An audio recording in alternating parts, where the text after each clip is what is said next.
So, welcome one and all. THORChain is the first decentralized exchange to swap real Bitcoin, and now you can use every Bitcoin wallet in the world and you don't have to connect it to a website. Same with ETH, XRP, BNB, Tron, Doge, and more. Basically, the layer ones, real layer ones on THORChain. And eventually, you'll be able to swap any token from any wallet. THORChain is turning into a full layer one liquidity engine where apps can be built on top of it. The new app layer we have, Rujira, unlocks lending, perps, Bitcoin-backed stablecoin, token launchpad, NFT prediction markets, and much more. THORChain isn't just a decentralized exchange, it's becoming the protocol of pure uncensorable liquidity, LFG. Swapping on THORChain is permissionless. There is no KYC. Anyone in the world can use it. And to swap on THORChain, go to thorchain.org and click on swap. New features and functionality will be added to the website over the next few months. If you encounter any issues whatsoever, there's an email button you can pick to make a ticket for help. THORChain's token is called Rune. That is spelled RUNE. You do not need to buy or hold Rune to place a swap on THORChain, but the fees are deducted from your swap, are used to buy Rune, and this is the Rune that yield that goes to liquidity pools and nodes. There are no block rewards on THORChain. 100% of the yield is real, and THORChain is currently deflationary with 5% of the revenue being burned. If you hold Rune on a centralized exchange, what are you doing? You need to withdraw it into self custody because those tokens can be used to short sell Rune and drive the price down on us, right? And once in self custody, look into bonding your Rune to a node to earn some yield and help secure the network, which can also help the Rune price go up. A really great site to do that is runebond.com. Very easy. All you have to do is find a node, request a whitelist, and bond your Rune. And talking about bonding your Rune, guys, and node operators, there is a really great node operator, and there's other ones. Runtard, he is helping node operators come into existence. And so if you have some technical skill, some Kubernetes skills, or if you are interested in learning, you want to take that challenge, we will help you. So please reach out to Runtard. You can reach out to me, Kenton. There's a lot of people who can reach out. We will get you the materials you need. We recently just added a couple new node operators to the network. We want to keep this going. We need to improve the decentralization of THORChain. So please reach out. We will get you going. Runtard is at Runtard, RUNE Tard on Twitter. Silly name, but a great man. Don't doubt it. THORChain also has another token called TCY. This token is kind of like a preferred stock where 10% of the protocol's revenue goes to these token holders. If you deposit crypto into savers or took out a loan on THORChain, make sure to claim your TCY token so you can start collecting this yield. And anyone can buy the TCY token on thorchain.org as well. There's a THORChain community Discord and Telegram. You can learn all about THORChain to make all kinds of friends. To find the links, go to @THORCommunity account on X. Guys, this space is geared towards anyone on your THORChain journey, where you're an OG or you're brand spanking new. There will be something for everyone here. And if anyone has any questions, this is an open stage, of course. We do take audience participations. We do have Paul in the house. I don't know if he's a speaker yet. Sometimes it's bugged. We'll get him up here. But just a quick introduction, guys. I had the pleasure of meeting Paul in real life.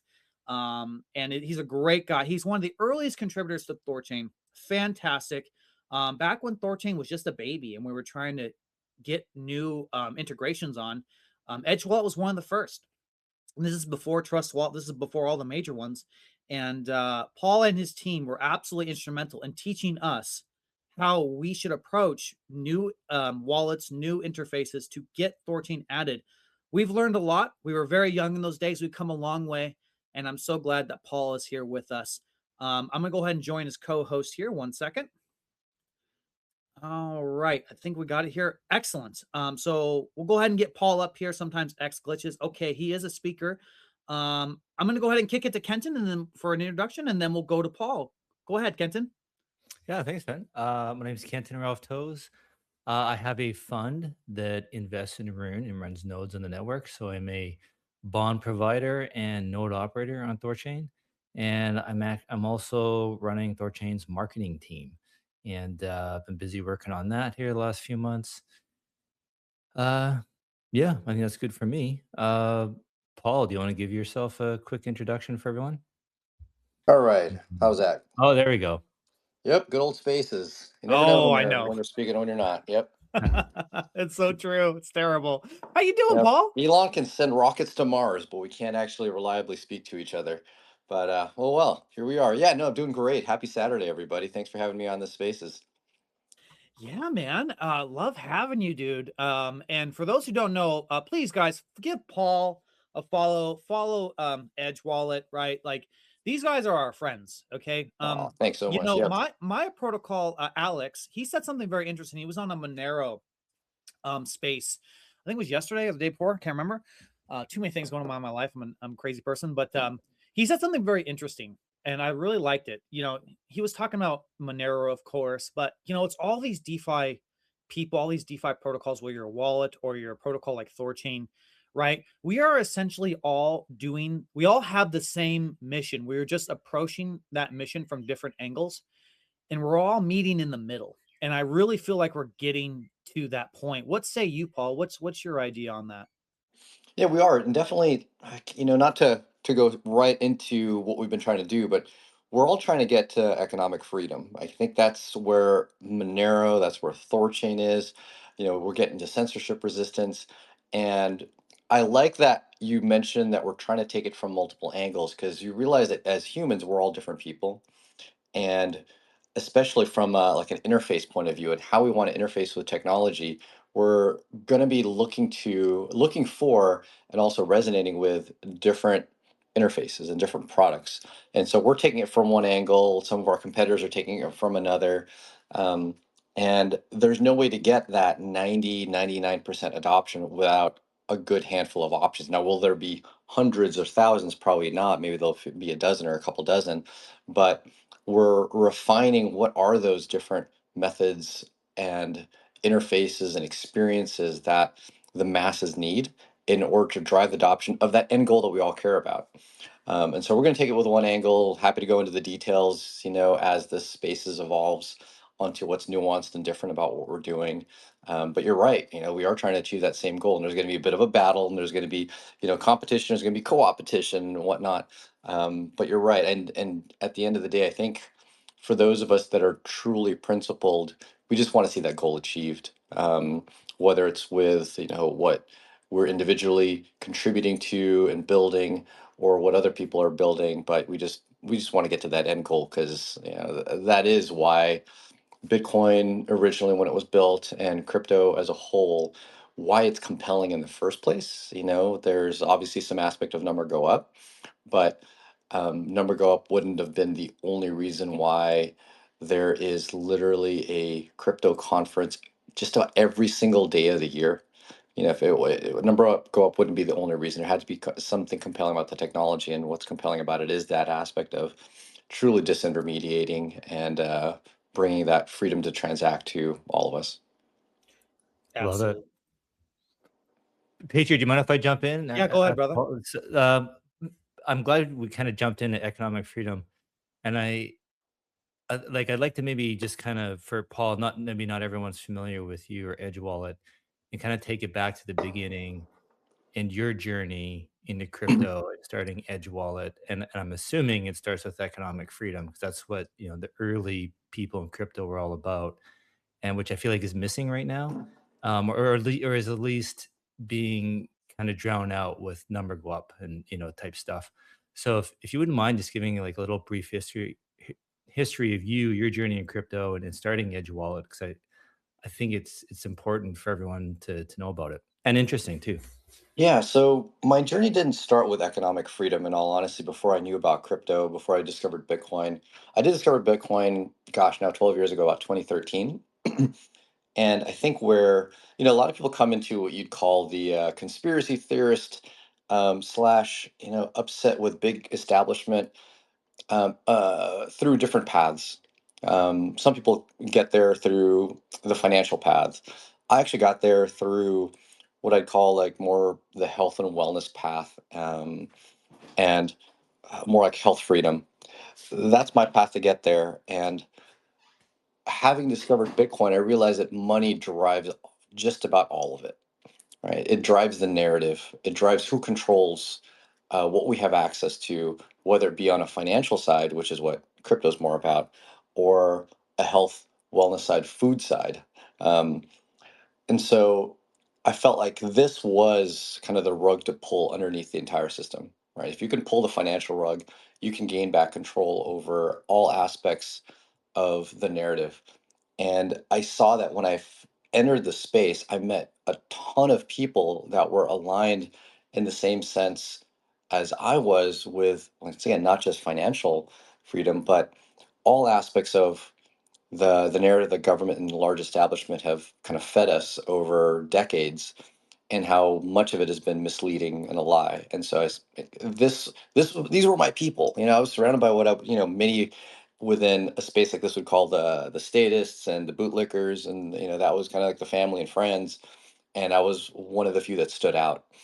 And for once, I felt like I was surrounded by like minds.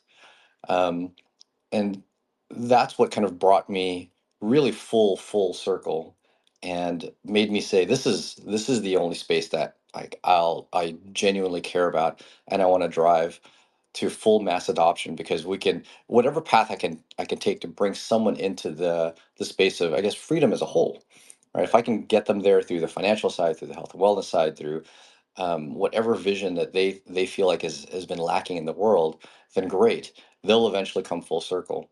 And as we kind of started the spaces, there's different people, and they have different visions, and they have different ways to interface with technology. We need to build all the different ways to get them into this ecosystem. But anyway, so that's kind of where I'd started. You had kind of alluded to a little bit on like the issues with our space today, Kenton. You'd mentioned that has it been kind of co-opted? Is it too much of the number go up? Yeah, I think it is a bit too much of the number go up.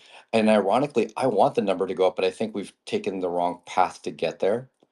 And I think we've taken a path that actually inhibits the true long-term number go up. And we've taken almost like the short-sighted.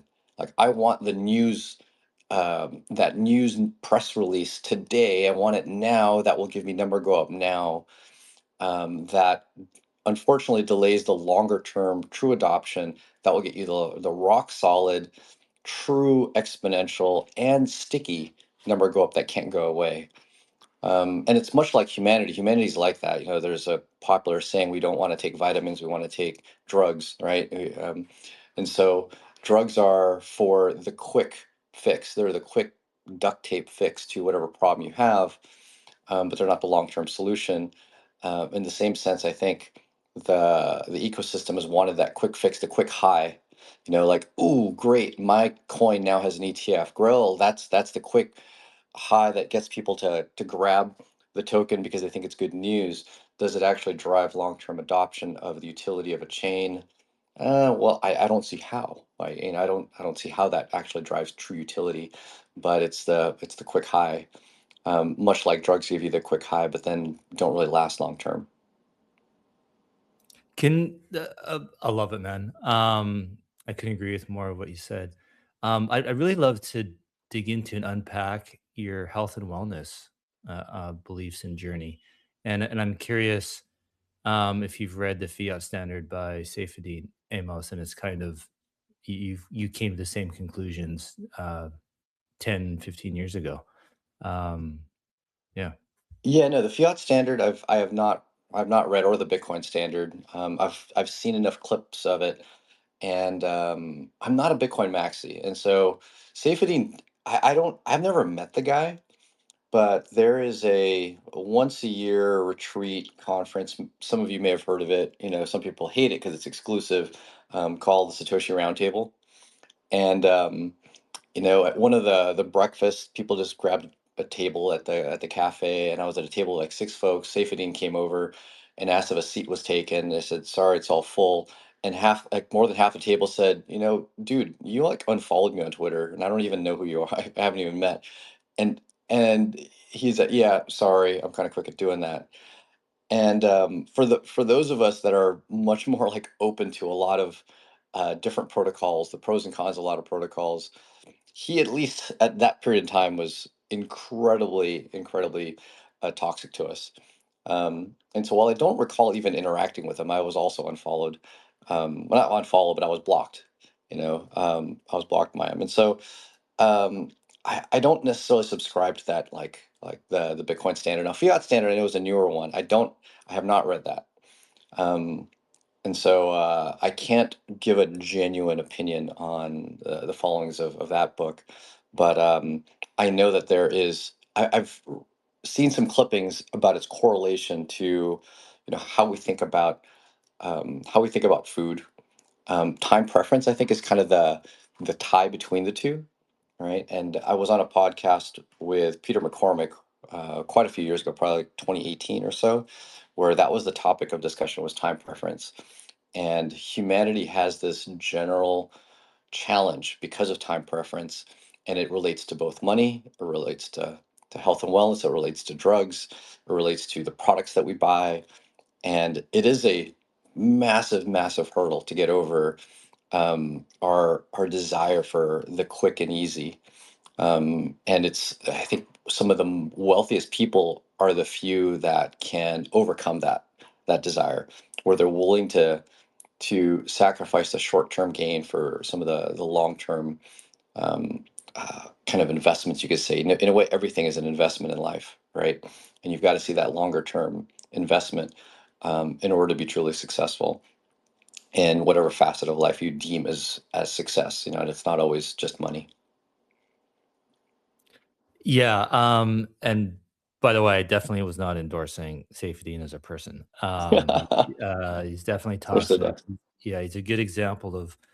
Uh, I actually think the toxic maxis like that hope to keep people away from Bitcoin. Um, but I do separate the person and their argument. Correct. So the yeah, his the fiat standard book was well, even the Bitcoin standard, it wasn't like a maxi uh, agenda thing. And same with the fiat standard. But yeah, the gist of the fiat standard was how fiat money affects people's time preference Hmm. in everything, Absolutely. right? And just like you said, with food and the quality of the food and our care and so I actually thought he did a good job of walking through the different industries and how fiat money is corrupted them all. And so I'm curious if that did you come to that conclusion yourself 15 years ago? Like how did you if you're into health and wellness, how did you make that where was your connection between improving, your physical and mental health and others and crypto? How do you make that connection? How did that lead to Edge Wallet? If you Yeah. want to be healthy, how do you make it? How does a crypto wallet make me Yeah. healthy? Definitely a few steps in that journey to be able to connect the dots between that. Um, it really started with, obviously having health issues myself. And then also having friends and family have health issues. My dad had and died of cancer. I had a long-term pet that did as well, almost in the exact same year. A grandmother and entire mom's family that is rife with health issues, specifically, um, not so much cancer, but diabetes. And then actually, when you get touched by that, you start doing your own research, right? You don't just listen to the mainstream media. You don't just listen to the doctors that are your first, I don't call it line of defense, but the first people that you would originally talk to. And you start coming across research that has been research and news that's been kind of squashed and been hidden from the mainstream public. And while it was a while ago, and I honestly don't know, I mean, there's a lot of debate about this one documentary that I had watched. It at least opened my eyes to say, well, let's look at other methods. And it was a documentary called, I think it was, it was about a doctor. I can't remember the name of the documentary. It was about a doctor named Brzezinski, that had done some cancer research. Now he was still in a way, not the natural wellness type of angle. He'd still taken the angle of like building medication and drugs to cure cancer. But what was eye-opening was the effort that government had gone to squish all of his efforts, because had he been successful, all the traditional um, methods to fight cancer would become obsolete. And we're talking billions of dollars from big pharma just going out the door. um, and his offices were raided, and documents and research papers burned, his license revoked, even though he had dozens of patients who would appear in court and testify on his behalf of the success that they had. through his clinical trials. And so it's like, what the hell? It was that was my first eye opener. Like, what the hell is going on? Shouldn't we be championing these efforts? Shouldn't agencies like American Cancer Society be championing some of these efforts? And that's where I went down the rabbit hole. Like, well, what are these agencies for? And realizing that the money going to these agencies and nonprofits wasn't to cure anything, right? It was to continue to simply champion that same narrative that we've had for decades. Um, and who's in control over this? Uh, the largest institutions in our world. How are they able to retain control over this? Well, it's lobbying into government. And then who's able to enforce the narrative? The government, who then controls the media as well. Um, and then, of course, how are they able to stay in such strong control over all of this? Well, just like you had mentioned in Saifedean's book, it's the fiat standard. Them being able to print money to fund the narrative that we all just sop up like sponges. That's one angle of it, right? So their ability to print, which is the ability to fund whatever narrative they choose, everything from funding wars to funding big pharma, um, all of that is purely funded by fiat.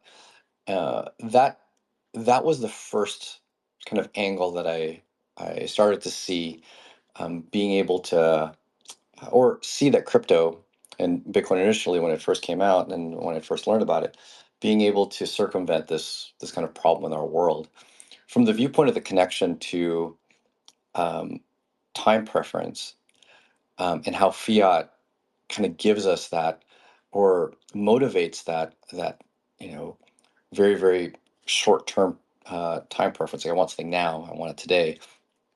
um, uh, I actually I actually came across, or I started thinking about that after I read a book called Born to Run. I'm not sure if any of you have read it. I don't read a ton of books, admittedly. This is one of the few that I've read, but it really was very eye opening because um, the author in Born to Run talked about how humans, are born to run, right? And through long aspects of humanity, we've been built to be able to run long, long, long distances, far, far longer than we would think. Like, we think a marathon is long. He had discovered a tribe in Mexico, um, that runs hundreds of miles on a regular basis, probably like weekly. But our psyche also, like, doesn't want to, right? It's like, oh God, I got to get up and do it and go running. Um, why is it that we are so challenged with wanting to run, but yet we, millions of us do it, and we have an innate desire. We're one of the few animals, if not the only animal in the world, that has this innate desire to optimize. Right? If you think about it, how many other animals, generation after generation, will optimize their world around them? Right? Almost none. Right. Like, sure, birds know how to build a nest, and that's technology, if you think about it. But that nest hasn't gotten better over decades and over generations. It's kind of the same bird's nest. But here we are now. We've built AI that has been able to optimize our communication between people, optimize how we research. No other animal has been able to do that, especially in the speed that we've been able to. And why is it? It's because we want to optimize. In a way, it's because we're lazy. Optimize is the nice way of saying it. Lazy is the harsh way of saying it.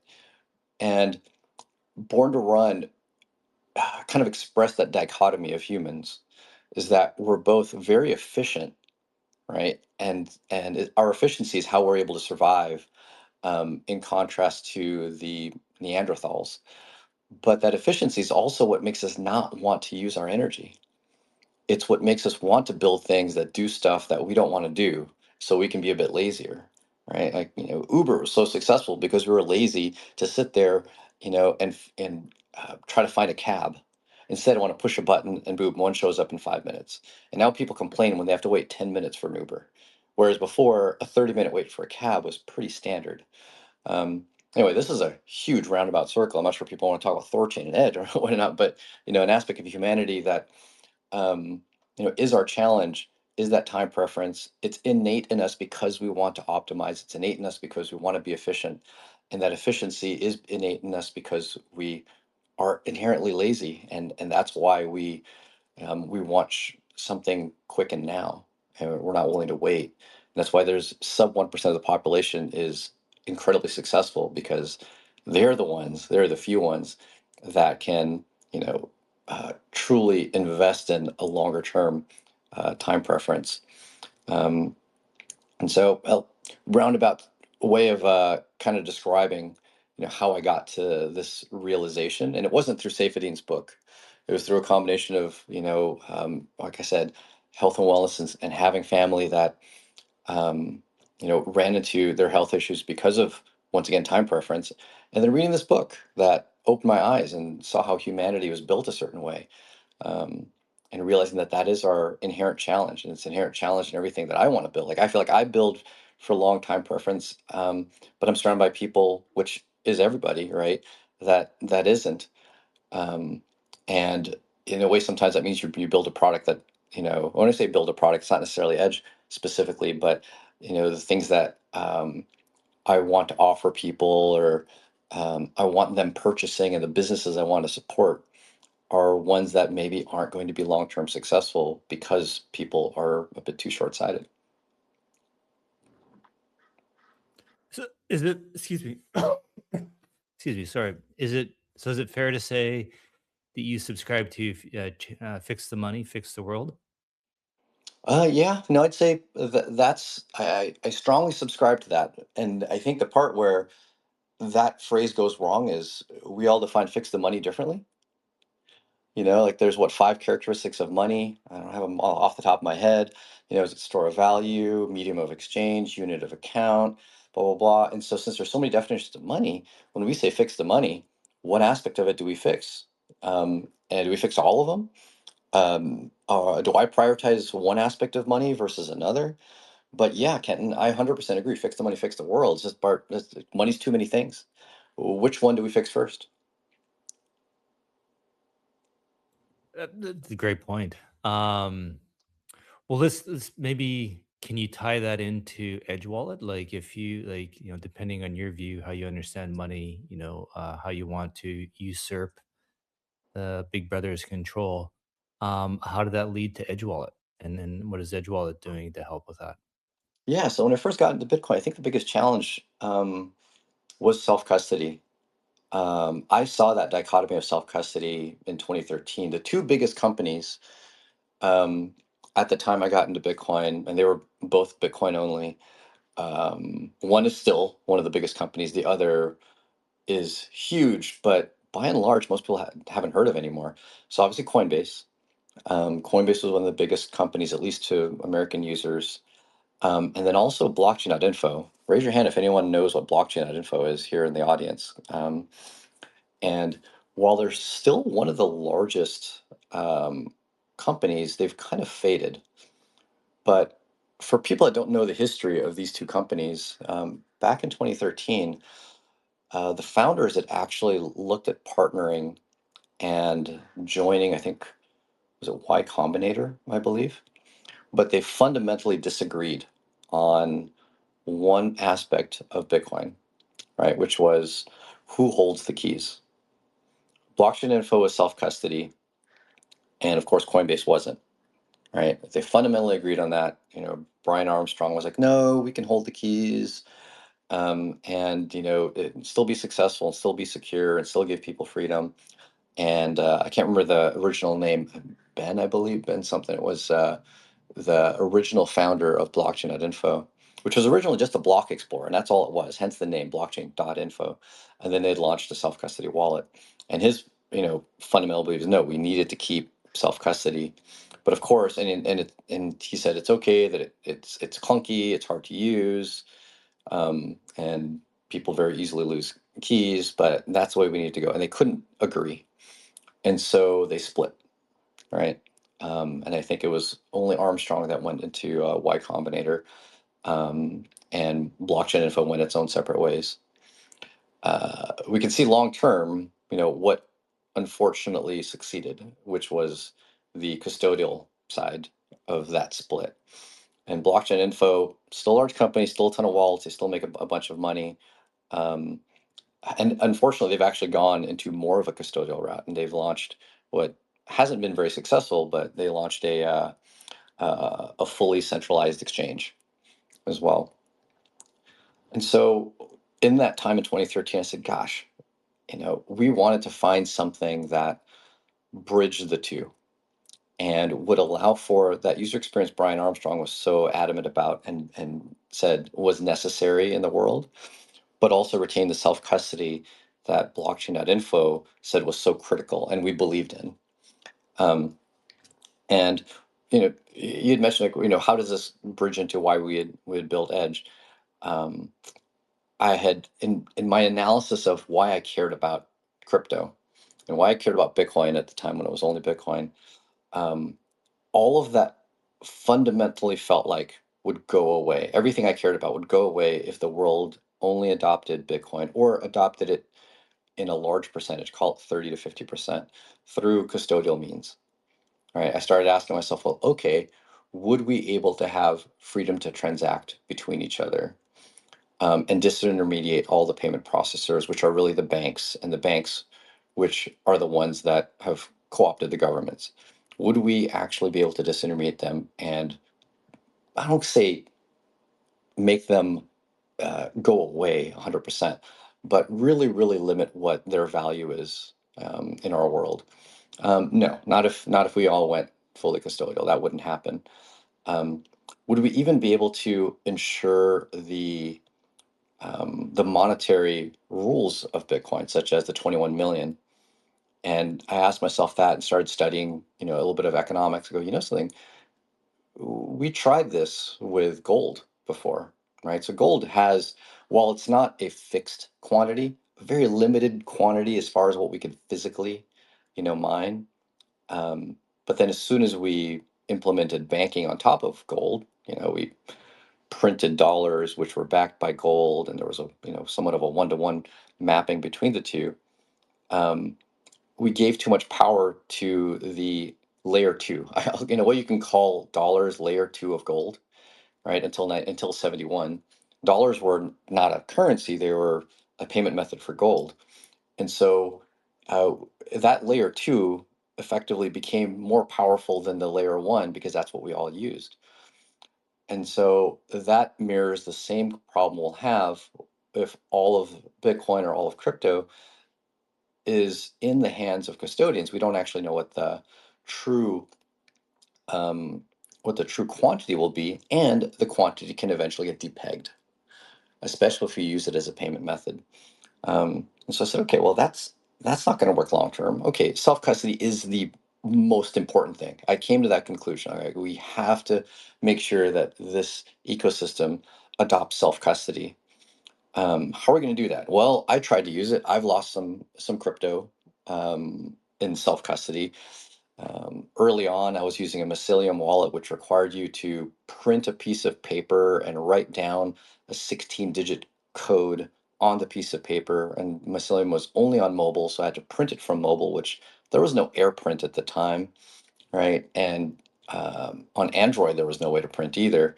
So you had to figure out a way of emailing yourself to your desktop, printing out this piece of paper, and writing a code on it, and make sure you don't lose it, no one sees it.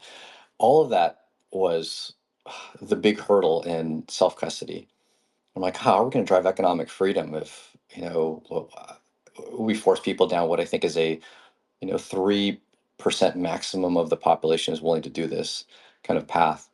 And so, okay, let's build a better system. Let's build something that competes with the Coinbase, but gives the benefits of the blockchain.info.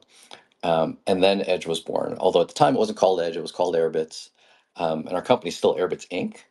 Um, but we had built just that, and it's been iterated over the years. And that's what people will experience if they try Edge today, is something that goes back to those years of trying to solve that dual that dual problem, right? Keep the self custody, keep the privacy, but give you the experience that you'll get that's very similar to a centralized service. Nice. Patriot, do you want to jump in? I've been asking questions for a No, while. you guys have been Yeah. doing great, and I completely agree with Paul said. I actually really like that point. I think that was very well said about thinking of fiat dollars, whatever, as a layer two, basically becoming more powerful than the layer one of gold. Being so powerful, in fact, that it can detach itself, and that this is why we're in the problem we are in today. And I think that harkens back to what you were talking about: people choosing convenience over the tenets, the fundamentals, the principles of which this industry is built upon. And I think that's a UX problem, right? Like it's just there's friction there, and kind of also harkens back to you say about people typically being lazy creatures or wanting fast gratification, right? And so that's what I think was really great about Edge Wallet and everything we're building. I mean, we have other protocols that are trying to fix problems. Like I see Mocha in the audience, a really great point of sale application that Alex from Maya Protocol is trying to help as well. We're all working together to solve this problem. So what about Edge would you say specifically that you want to that how do you, because I think it is a UX problem, right? So what do you think Edge Wallet does really great, and what are some things you think you guys can do better? Excuse me. Yeah, no, thanks for asking that question. I love being honest about it, and I also want to get feedback from people as far as what we could do better. I switched to headphones, by the way. Am I coming in okay? You sound better, actually. You Better, sound yeah, great. yeah. I figured. I was scrambling looking for my headphones. I've been on speaker this whole time, so I'm glad this is an improvement. But what I think we do well, and what our big focus is on, and why, and also what I would call, compared to all of our competitors, we have to spend a tremendous amount of time on our engineering side that most of our competitors don't have to, is key management. So you'll notice in Edge, you don't have to write down seed words, right? There's no 24 words you have to write down when you go and create your Edge account. And so that might sound bad to a lot of the like long-term cypherpunk, ish users of crypto. But once again, this is us bridging the gap to try to get self-custody adopted by the 97% as opposed to the 3%. So in Edge, you create login credentials as you would like in a Coinbase, except there's no email, there's no phone number. We still care a ton about privacy, and we don't want accounts associated to actual real emails, phone numbers, which can easily be tied to a real user. So you create just a username, login credentials, a PIN, and that automatically creates your keys for all of your chains, and then encrypts them all, and then backs them up, and then synchronizes them between your different devices. Um, and so all of the nuance of making the user feel like they're creating a regular account, being able to change passwords, set up two-factor authentication, even password recovery. And this is something that a co-founder and I had kind of invented over a long drive to and from a conference in Vegas, back and forth from San Diego to Vegas. Said, oh my God, we can actually build a password recovery mechanism that's still self-custody, that feels familiar to users. And so all of that is what I call the kind of the novel innovative stuff that we've built at Edge to make it genuinely feel like a regular account and still use encryption, deep cryptography, um, to ensure that both privacy and the security is retained and Edge doesn't have access to these accounts. That's what I think we've done quite well in doing, and we still have to spend quite a bit of engineering in that to keep it up to date, and keep the infrastructure scaling to be able to handle the user base. So I invite people to give it a try. It's gonna if you've been in crypto for a number of years and have never used Edge, it'll feel different, no question about it. But I ask you to, it'll feel different, but I'll ask you, onboard someone who's not been in crypto, onboard a new person into Edge, and then also try to onboard them into one of our competitors, and then see how they feel. What feels more familiar to them? What are they more easily able to adopt? So I liken what we've built to, if you go back into the 80s, for any of you that are old enough to remember the 80s, I'm kind of an 80s child myself, right? Go back to the 80s. Many people don't remember this, but Steve Jobs and Apple, they built the Apple II, which many people here probably have never used, right? It was entirely command line computer. You boot it up, you got a cursor, you had to stick floppy disks into the thing, type commands to run your program. But you could open up the box and you could add expansion cards and you can increase the RAM right, and upgrade it. And you needed to do that in order to run some programs. Steve Jobs hated that. He knew it was a necessity to build and launch the Apple II, but he absolutely hated it. Um, and so the Mac came around, and the Mac hid it all from you, right? You didn't have to deal with, expansion cards. You didn't have to open up the computer. It just worked. Um, but all of the people that loved the Apple II and actually had user groups, these are kind of like the early name for meetups. We kind of call them meetups today, but in the 80s, they were called user groups. And they would have classes and teach people how to use their Apple IIe, right? How to open it up if you needed to, or how to type in the commands in order to run programs, and how to copy files between your floppy disks and whatnot. Those user groups hated the Mac. They're like, wait, where did my where did my screws go to open the thing? Where's my prompt, my terminal prompt? It was gone, and you don't need it anymore. You got to click, click, click, and now grandma can use it. We liken what we've built and the era that we're in to kind of that transition between the Apple II and the Mac. And there are long-term users of crypto that do not like what we've built. Much like the people that ran the user groups in the 80s didn't like the Mac because they were used to seeing the guts of the technology. And fundamentally, I think the kind of 1224 words are the guts of the technology. They're not like bridging it over into the masses. Now, granted, I think that should still exist. Those should continue to exist. Like a terminal prompt still exists in a current Mac today, but it doesn't have to be the only way you access and interface with crypto and back up your keys. And so, uh, how do I think of this transition and what's challenging? Yeah, for those of you that feel comfortable with it, go use an app where you go and back up your 24 words. Great. And for what I believe is the masses, i.e., all the people that would use Coinbase and not use self custody, right? That's what Edge is built. What have we not done well with, though, right? I think you'd ask that question as well. Is what have we been weak on? So as part of the kind of strong privacy narrative that we build, so not just self-custody, but also privacy, the strong privacy effort that we build, that means that we do a lot more on device, on your phone. There are some self-custody apps that are incredibly fast and efficient, but they make the compromise of doing 99.9% of what the app would do entirely on a server. And the only thing that it doesn't do on the server is have the private key to sign a transaction. They might create the transaction on a server, right? They might query all of your addresses across all of your assets, whether it's, Bitcoin, Ethereum, Solana, Dogecoin, you name it, right? Everything is queried on a server under a single account identifier, right? So a technique would be, for example, a technique that a wallet could use if they wanted to be incredibly efficient and lightweight is have a single account key, right? That you create when you open up your wallet, and it's derived from your master private key. That account key goes to their server, and that account key gets associated with all of your public addresses, and they can query like a block explorer, just behave like a block explorer, query all of your addresses at once while you're offline, know your balances and know all your transactions and know that all of those belong to a single user. And as soon as you launch the app, it immediately knows all your balances and transactions, just like that, right? There's no waiting. It's instant and fast. Um, but it compromises the privacy in knowing that every single one of these transactions and addresses belongs to one person.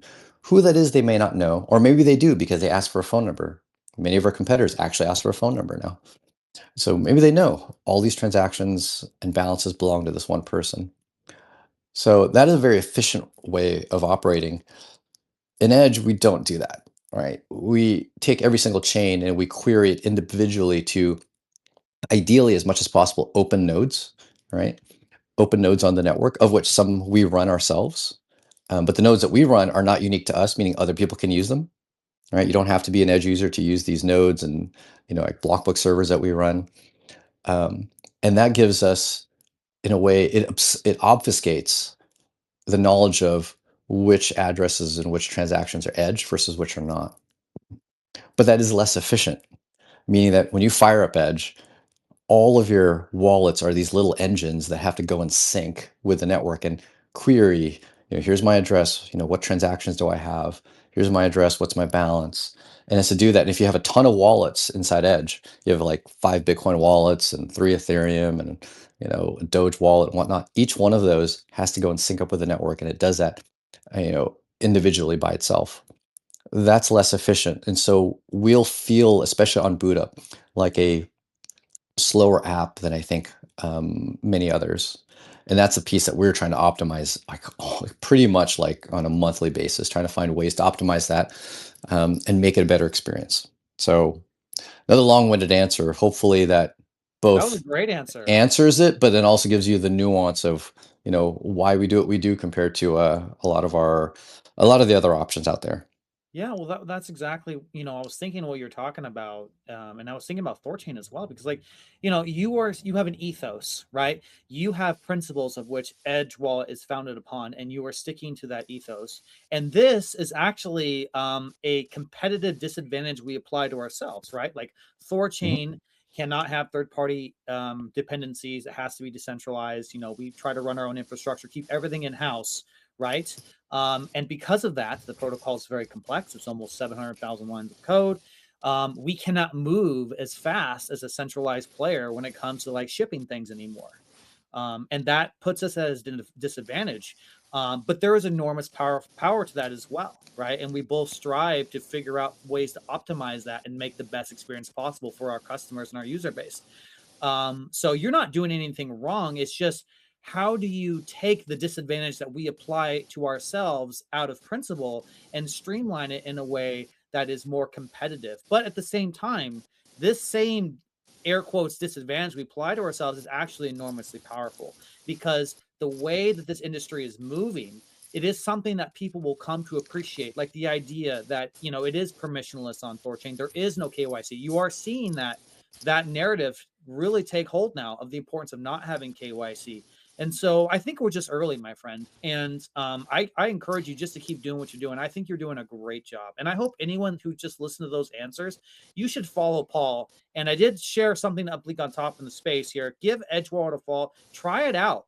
Try it out. And he also said something very, very important, because we, the people who are currently in crypto, we are not the important people we need to go after. We want to go after the people who are not in crypto. Just like the MacBook that he mentioned, that great example. We want to on ramp people. We want to get them on here. And how we do that is we have to reduce that friction. We have to make the process easy. Because all those command lines and everything he talked about, that's obsolete. It's no longer a thing, right? So we have to not placate to our own selves, but placate, or we have to appeal, excuse me, to the people that we want to join this industry, and we will. So, dude, that was a great answer. Well done. Kenton, did you have anything you want to add to that? I do have a question. So Paul, you mentioned the kind of the curmudgeony, old school crypto people used to their seed phrase wallets, and or well, alluded to them type deal. Um, one of the, I guess, if they might say one of the advantages of that is that they can take their 12 words, their seed phrase, and go recreate their wallet anywhere in the world with any other wallet. I'm curious with Edge, if there's no seed phrase, if it's just like a login name and password that I create, what happens if like Edge Wallet app gets shut down on the App Store? Like, is there a way for me to recreate my wallet somewhere else? Um, yeah. Yeah. So the seed phrase actually isn't not there. It's always there. It's created.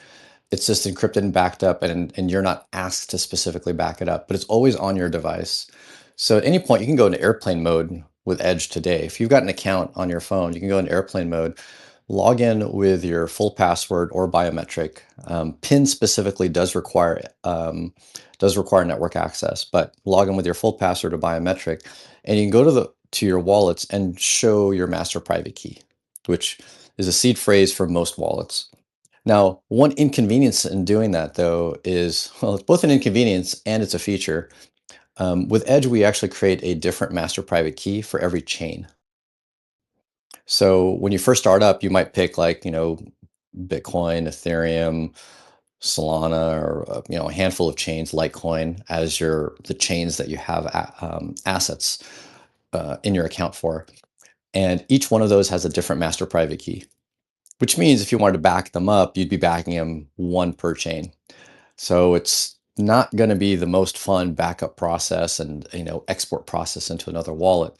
Now, what's the benefit of that, though? A lot of people don't realize there's a huge benefit in that. Number one, security.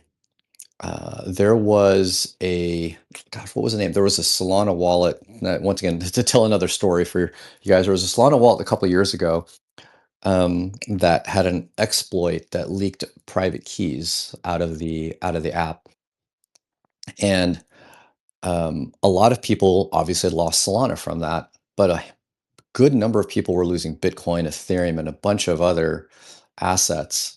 And are like, why did I lose my Bitcoin and Ethereum when this was a Solana only wallet that had been exploited? And it obviously was because it was Solana, it had very specific Solana features, like a lot of staking capabilities, airdrops, blah, blah, blah, all this stuff. And that's what people were using that wallet for. And the reason was people were exporting their keys from a multi-asset wallet like an Exodus, Phantom, and whatnot. They were exporting that one master private key from those wallets, putting it into this Solana wallet, and then getting their airdrops and doing their staking and whatnot. And when that got exploited, they lost everything, right? Not just the Solana and not just their airdrops, but the Bitcoin, Ethereum, stable coins, you name it. They lost it all. And that's one of the inherent risks of a single master private key, is if at any point in time you're needing that master private key to be able to access some aspect of one asset, you put all assets at risk. Another way that could happen is being sent the wrong asset. So I'm not sure how much your audience can be aware of this, but addresses can actually exist across multiple chains. This is very true in the EVM world, obviously, like an Ethereum versus an L2. One address can mean multiple chains, but this is actually also true in kind of the Bitcoin world. Bitcoin Cash, Litecoin. Someone can actually send Bitcoin to a Litecoin address. So now imagine someone sent you, or there was a split in the network. Someone sent you some random fork of Bitcoin onto your Litecoin address. If you remember 2017, the fork wars, everyone took Bitcoin and forked it, took Bitcoin Cash, forked it, Bitcoin Gold, Bitcoin Pizza, blah, blah, blah. And they sent that over to you on some address. Well, there are tools to take your keys and import it into a wallet specific to that chain and get your money out. If you were to import the master private key, well, once again, that puts everything at risk, all of your assets. With Edge, if you had to import the master private key, you'd be importing it for that one chain that had generated an address that you had received an incorrect asset on, right? And then put that into some other wallet and get those funds out. And if you didn't want to put all your funds at risk, you could sweep out your funds first and then import the key. Imagine if you had to sweep out your funds for everything you had, right? Everything from your Solana, your Ethereum, your Litecoin, your Monero, blah, blah, sweep all that just to make sure that that private key was emptied of all your funds, and then import that private key into another wallet to extract out the funds that were accidentally sent to you, or either accidentally sent to you, or they were of a fork of a chain. So another long-winded answer, yes, you can take your private key out, right? The private key does exist there in Edge, and it always exists on your device after you've at least logged in once. And you can create new private keys as well. Every time you create a new chain or a new wallet inside of your account, that's another master private key. And it's automatically encrypted and backed up. And you can import keys into Edge. Those get automatically encrypted and backed up. So detriment is, yes, there's many keys, right? It's going to be hard to back up Edge. It's going to be hard to restore it on another app. Benefit is you have a more secure environment if you have to export a key. You also can easily import keys, and you can create new wallets, and they're all encrypted and backed up. You're not having to back up more keys and write down more information. if more keys get added to your account. So it's a pro and con, and I think that the pro outweighs the con. My fundamental philosophy, that's why we built it. But want to make sure people are aware. The genuine answer to your question is that yes, the keys are there, and you can import them into other apps. That's pretty cool, man. Um, I've not heard of this before in another wallet. Is Edge the only wallet that does this? Do any other wallets do this? I know there's other wallets that let you have multiple keys, but you have to then back up each one individually, and they'll tend to take each key and make it almost like the interface will be much more like, hey, go switch to this key, and then that key then has like a bunch of assets, right? And then and your whole interface is around one key, right? Your Bitcoin, your Ethereum, your Solana, whatever, your Doge, your Litecoin. And then it's a heavyweight operation to go, oh, switch to another key, master private key, which then shows a whole bunch of different assets. Um, so I've seen absolutely import multiple keys, but once again, you're managing each one very individually. They're not automatically backed up and encrypted. And so there's some inherent challenges in UX that, to the power users, the Apple IIe users, that's not a problem. They can handle that. For everyone else, I mean, for me personally, I mean, I'm a developer. Like to consider myself a power user, but I definitely get overwhelmed in key management as soon as I'm creating 2, 3 keys for whatever purpose I need to create them for. And so, yeah, I'm not sure. I'm not aware of any others that let you do this, but I'm open ears. There might be some others, but I think this is where we definitely differentiate. That's really cool, man. I mean, it sounds like Edge is the best of both worlds. If you want to just keep it simple, not worry about it, think about keys, no problem, you can use it. If you want to be a power user, get granular, you can.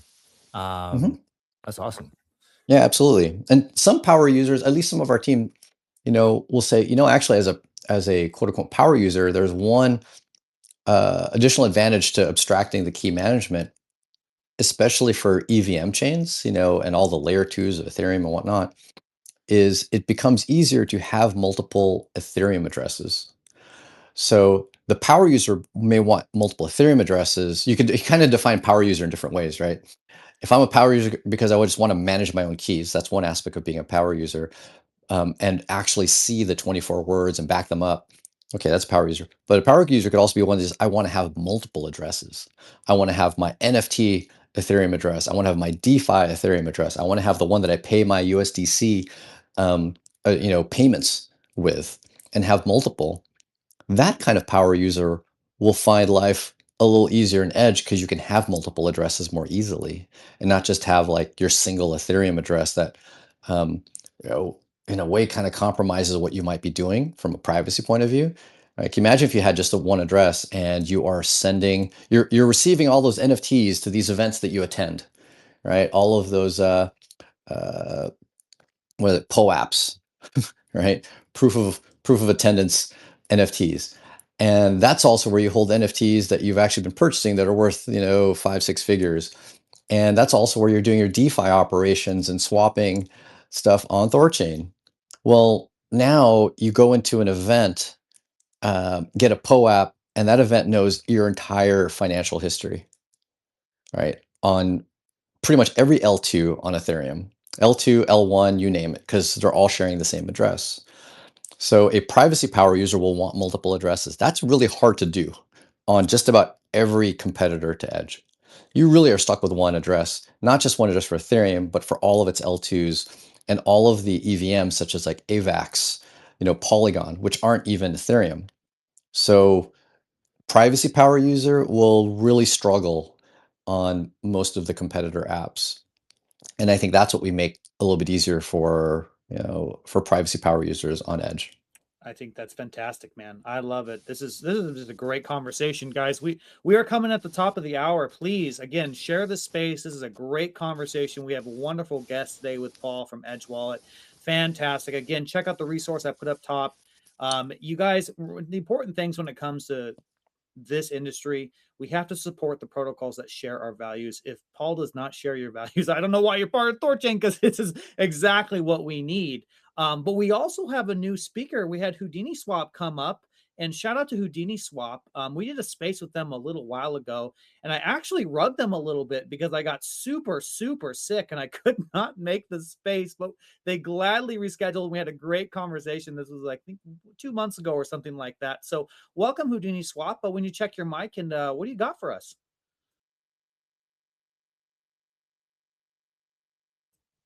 Houdini Swap, if you're speaking, you are muted.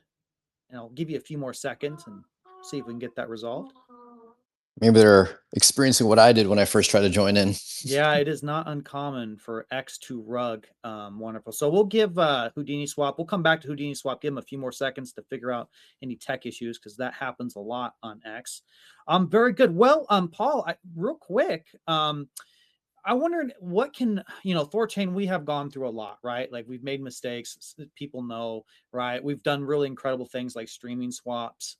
What do you think THORChain should focus on next? What do you think should be our priority? Because you were one of the foundational people that really helped us streamline our process. So could you share your opinion on that? Paul, if you're speaking, I do not hear you. Am I rugged? I can hear you. I can't hear Paul. Oh, what is going on right now? Houdini Swap and Paul now can't speak. Okay, now he's a listener. X, I swear to God. Oh, I hear you. Go ahead. Okay. Yeah, so I think the last time I joined the space is like a month ago. There was heavy discussion about that. Can't recall the exact nuanced detail, but if there's, I think anything that there's a bunch of small things. That's the best way for me to describe it. A bunch of small things. I'm sure many people will want more chain support, but of course that is a large undertaking from the viewpoint of technical, but then also resources for each of the node operators, right? Having to run and validate another chain is not cheap. But that's easily what I know a lot of people do look for in getting THORChain and the ecosystem of THORChain, like Maya and other DEXs, is to be able to compete with centralized exchanges where people are depositing money and losing their self custody. So more chain support for me personally, and the ecosystem of people that resonate with Edge. We really want to push for privacy chain support. Oh, I Am I am. still there, by the way? Yeah, Yeah. Okay. Good. Because I'm so glad you mentioned that because, and I didn't mean to cut you off. I'm sorry, brother.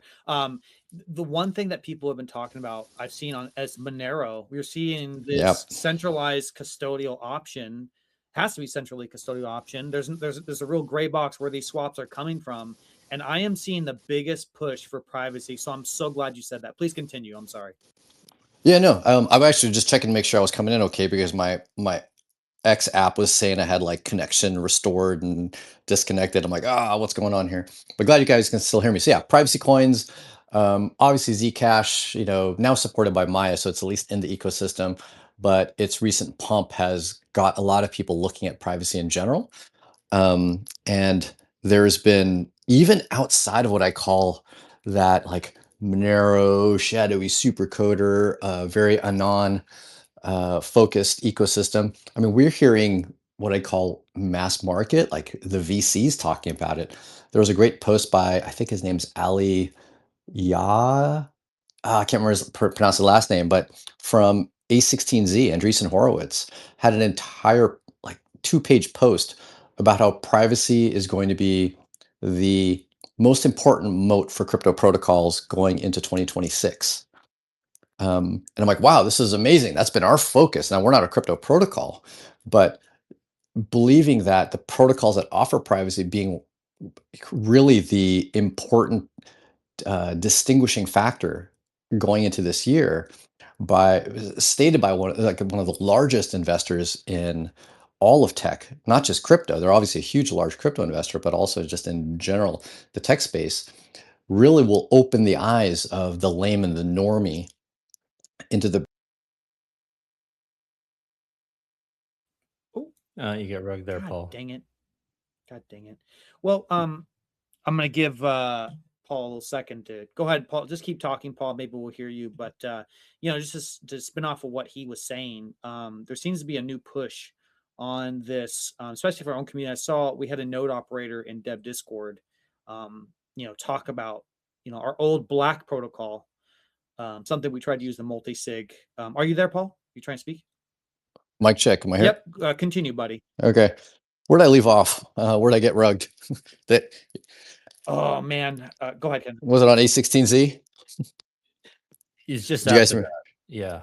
Yeah. Just after that? Yeah. Yeah. So, Yeah. I mean, Ali from A16Z was who I was referring to. Had put in about a 2-page article post about the importance of privacy and it being the biggest moat in on crypto protocols. So fundamentally, I think this is going to open the eyes of just the normies out there and how important this is. And so I'm excited to go into the year with hopefully that being an elevated concern for people. And of course, privacy protocols, even building a protocol is only the first step of it. And we're not a protocol developer, but being able to use the protocol is the next step, which is where we come in. We can interface to those protocols. And then of course, there's a protocols on top of protocols like THORChain, where not only do you need to be able to interface from it from a UI point of view of what we're building, but also you need to be able to bridge between it, get into the protocol with whatever assets you have, such as Bitcoin, Ethereum, and being able to swap into them, do DeFi operations with those assets. I think that is what I'm genuinely happy that a more mainstream VC is seeing the value behind the efforts that we've all kind of built. Now, we'll see going into 2026 how much that narrative actually pushes through. But I think we can all take part in making sure that it does actually achieve a strong narrative by supporting the protocols. We'll see where it gets. Happy to be part of it. 100%. Yeah. Go ahead, Kenton. No, say me too. I'm curious your thoughts. I mean, you've been in the space for a while. You've seen, something like the attacks from Big Brother and whatnot. And right now the U.S. is pro crypto, but some people are concerned, worried. This politics can always change, right? And I can't help but wonder if the powers that be are okay with crypto because it's all public, right? They can actually track everything, and that's why they're giving it a pass. And if privacy really takes off and is adopted, if Big Brother will clamp down again. I'm curious if you see that as a risk, and if so, do you think we can win? Do you think we can fight it? Do you think like there's been like a THORChain, for example? Some people think if we add a Monero pool, THORChain isn't big enough to ward off like a state level attack type deal. Um, I'm curious your thoughts around that. How do we, how do we introduce privacy and have it stick, have it succeed? Or do you think I'm being crazy? I'm being paranoid that it won't be that hard to for it to take off. I don't think you're being paranoid, but um, there's kind of two angles to think about it, right? Either where was this post I saw? You're either so small. Actually, it was by the Zcash team. It was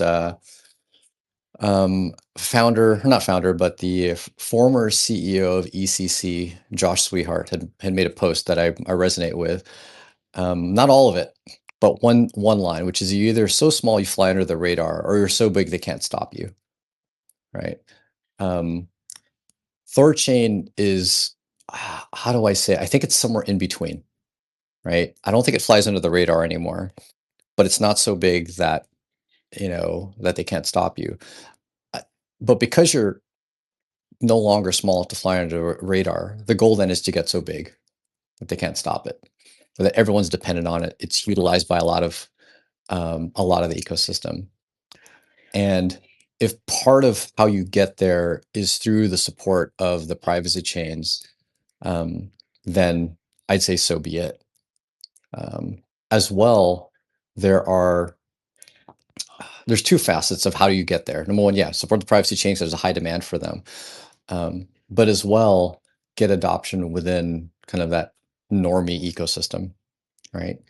How do we get THORChain to just be part of, like, not your shadowy supercoder type of dark market user, but get enough of volume from the regular layman's as well? Because every tool in the world, everything, literally underwear, t-shirts, homes are all used by what the government will call bad guys, right? So if you want to like say, oh, well, that's used by, child molesters and whatnot and terrorists. Well, everything is used by child molesters and terrorists. Name one thing that isn't. Literally everything is. So the real question is, well, what percentage of the users of an item are what government call bad guys versus what government will say are normies? And the higher that percentage of normies, the more they're not going to target whatever that thing is, all right, whatever that tool is, the more they're not going to target that tool as being an illicit piece of the ecosystem. And so getting it into the hands of more people is a key piece of that path. Because like I said, everything is used by bad guys, literally everything. And so grow as fast as we can, get it into the hands of as many people as we can, and become too large to be stopped. And luckily, there is a narrative for us to get the normies there, because it's already being championed by kind of the normie investors and the VCs, and they have a lot of power and they have a lot of ability to transform and change and drive narrative. See what they're trying to push from the viewpoint of protocols and which ones to support in THORChain, and get those championed and pushed, as well as the ones that people are demanding today. I really love this conversation. This is something I think about a lot. This is how I think about it. Again, guys, I'm Patriot Sounds. Denny's my name. I speak for myself. I don't speak on behalf of the protocol. I am an ordinary individual, a member of this community. But this is how I interpret it, because, I am a public official. I've gone to fundraisers. I've got to see a little bit of the inner machine. It was an important thing to think, like, what is the government? Okay, what is it? Some people say, well, it's the politicians, it's the people we elect. It is not. It is the people who finance those people. Those are the people who are making the choices in the back end. The politicians is just the front man. They're the packaging, right? They're the outer they're the outer layer. They are not the meat and potatoes of what's going on. And I think Paul's correct. There could be some silver linings here, because THORChain has gone through this growth period where we had to discover like what works, what doesn't. And we've made some really good decisions. We've made not so good decisions, but it's taken a while to get to this point. But now here we are. We have a community that is fully mature. We understand the vision. We understand the path forward. We are currently training new node operators to increase decentralization of THORChain. We are getting bigger, better, stronger. We have this new app layer, Rujira, that's coming, that is just in every single way better than what any traditional economic doctrine can offer, any primitive whatsoever. This is how I think about it. I think we absolutely will be attacked, but that is part of my game theory. Being attacked is the necessary step to ultimately becoming free. Because the people who finance our governments, and it's not just America, it's all our governments, right? They're the ones that call the shots. They will not tolerate surrendering their economic dominion over the world. They will not do that. Absolutely not. And the reason why they haven't attacked THORChain is because we are not that big of a threat. But if we continue to execute, if we continue to do that, we absolutely will. But to Paul's point, he's absolutely correct. We must make this tech so useful, so ubiquitous in the hands of so many people that we can weather the storm. And so, yeah, I think it will happen, but I'm confident that we can and we will carry the day, that we will win. And because, guys, everything what we do when it comes to privacy, maybe we add Monero soon, right?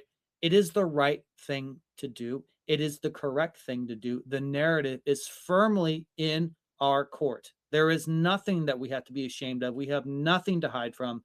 This is the way we need to go.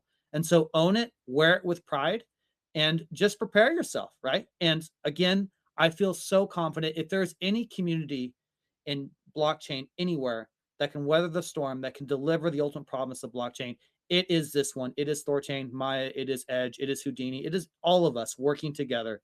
So embrace that idea. Don't be afraid from it. And if it does happen, just be ready. I want to give Houdini Swap another opportunity to speak, to check your mic. If you want to just hang out up here, you're more than welcome to do that. But I know X has difficulties. Would you check out your mic, Houdini Swap, real quick? Hey guys, GM, can you hear me okay? Yeah, go ahead. What do you got for us, man? Hey guys, yeah, no, just saw Edge Wallet and THORChain, and just wanted to say Happy New Year to everyone. And just yeah, I'm just driving right now, so I don't have too much for you guys. But like it's really really exciting to see kind of privacy back in the mainstream, and I think for for us who feel like uncles and kind of OGs in the space, really really pushing privacy adoption. It's just so awesome to see so many different players coming out and really just building in what we feel is truly crypto's biggest like barrier to mass adoption and mass scale. And um it's just, yeah, it's a really really awesome feeling to see 3 years of hard work trying to starting to finally pay off. And just even like to share some like anecdotal stories over the break. Like our core team kind of just took a step away and just did some like serious deep thinking on privacy and ecosystem products and really just like the crypto landscape altogether. And you can imagine, us like, building in a time where Tornado Cash was getting sanctioned, and, Roman Storm was fighting with the SEC every day. And, we were a disruptive company in an already disruptive space, right? Like you have crypto, which is already very nascent and often looked at as, kind of like whatever, right? There's a lot of misinterpretation around crypto, and then you add privacy to that, and it's kind of like this double-edged sword. So it felt like all these conversations with VCs and large protocols and L1s and chains, we were always on the back foot, right? Trying to like explain who we are and that we are compliance first, and we're trying to solve for use cases like somebody getting sandwiched when they're trading and mev'd, or issuing payments, financial operations, payroll, like investment strategies, not being doxxed, and wrench attacks, protecting against all these legitimate use cases. But we were always on the back foot. And I just encourage people to look at Uber, look at Airbnb, look at Polymarket, right? All of these companies were disruptive companies in very nascent industries, right? And so I'm sure it seemed crazy. I'm sure it seemed taboo. I'm sure it seemed, criminal to get into a stranger's vehicle 10 years ago, right? That wasn't a taxi cab. And I'm sure it seemed taboo to rent out a stranger's home for a vacation for a weekend. I'm sure it seemed very taboo, criminal, sketchy, to invest in low liquid markets, that were political based or on chain. Like it just it's but then look what happens. It's just like a flick of the switch, right? Where these companies, it just becomes, something happens, there's some catalyst, and it just flips like a switch. And we really really are true believers that is privacy in 2026. And it's just going to be this flick of the switch moment where it's like, yeah, like, you're right, I definitely should not be taking my Uber ride and paying on public rails, because now that Uber driver not only knows my home address or my location, but they also know my financial worth. And that puts you into a very, very like interesting predicament from not only a privacy perspective, but a security perspective. And, like in this surveillance capitalism economy that we're living in, like financial data is legitimately gold, right? If you're just going to transact and pay for your coffees and, on public blockchain rails, you bet that Starbucks or whatever, counterparty you're interacting with is just aggregating all of this data, financial data being the highest tier that they're looking, and they'll just leverage it against you, right? Like we know this game so well. So anyways, my 2 cents on that. And just like, shout out THORChain, shout out Edge Wallet. Just love to see other proponents of privacy. And like it's so obvious from our point of view that crypto cannot scale without privacy. It's something that just, I think, takes time, and like you don't really feel it until you've had that experience of getting fished, or somebody's watching your wallets, or you're paying employees and you don't want all your employees to know everything that's in your treasury. And you know, the employees are having, you know, access to what each other's making at the business. Like all these operations are just so fundamentally flawed, and it's obvious to us, but it's now becoming more obvious to the A16Zs of the world, and you know, all the tier one wallets and all the trading terminals, and so it's just, yeah, it's just awesome to see. And yeah, really just looking forward to see what 2026 has for privacy. So appreciate you guys giving me a little spiel there, but I'll shut up and turn it back to you guys. Well, I appreciate you coming up and saying those things because, you know, a space can easily just be a bunch of guys in the circle jerk, right? Like, no, I'd ask the audience, listen to what Houdini Swap just said. Give me the argument, the good arguments of why everything he said was a bad idea. And we'll make it quick. There are no good arguments against it. It's common sense. It makes complete sense that we need privacy. It is absolutely essential. And the arguments against privacy, they are flawed on a fundamental level. So no fear, you guys. Full send. Let's embrace it. Let's push the envelope. We've got this. We are now mature enough. Let's not have fear. Let's not worry about Big Brother. Stand tall, square your back, plant your feet, look forward, head up, chin up, right? Just this is what we're doing. This is the right thing to do, and that's the way it's going to be. So I think we got this, guys. I really do. We just got to take it home.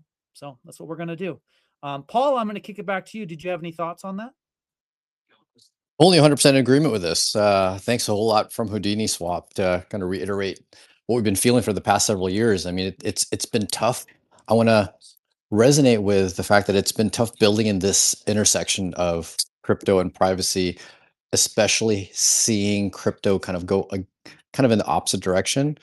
But yeah, it's got almost a breath of fresh air and relief to see at least A16Z resonate with this.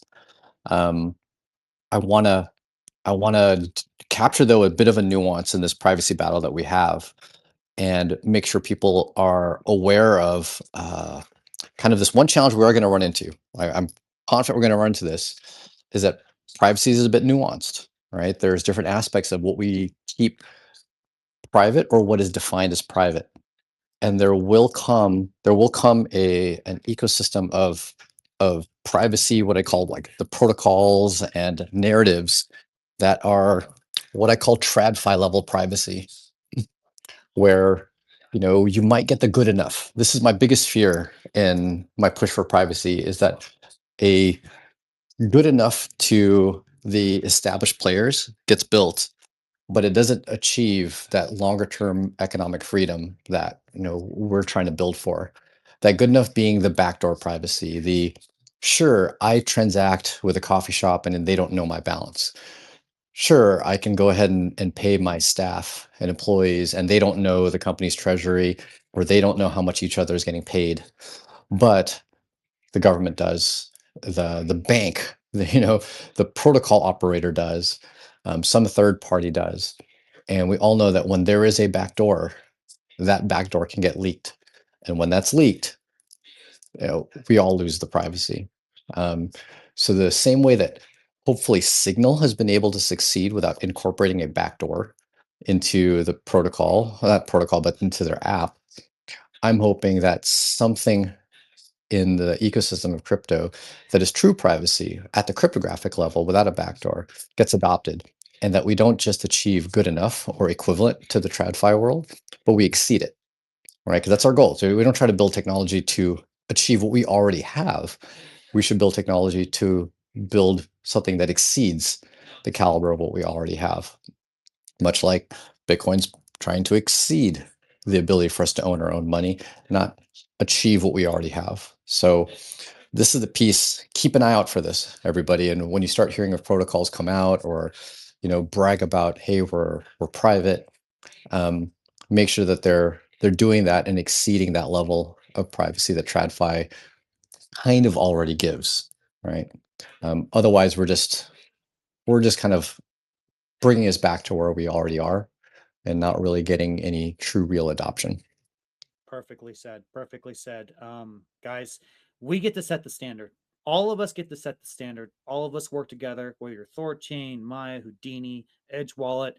We are collectively going to set the standard. It is within our power, our collective power, to do this, to establish what is right.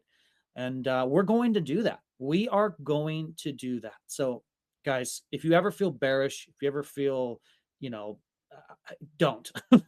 Well, we are not going to stop. None of us are going to stop until we fulfill this mission. We economically liberate the world. I know that sounds cliche. I know that might sound overly romanticized, but it's literally what we're going to do. We have all existed under this nonsensical economic doctrine, this tyrannical system that takes away our purchasing power. It's enough. We've had enough. We've had enough of nation states destroying the things for their own personal benefit, trying to enslave everybody. We are setting the new standard, a global standard that is open source, free, permissionless for anyone to use. Fix the money, fix the world. It's legit how it's going to be. Kenton, I want to kick it to you if you want to add anything to this conversation. No, I agree with everyone. I agree. I think a good offense is a strong defense. So having more resources at our disposal is how we protect ourselves, defend ourselves. So growth is the answer, and yeah, we can't.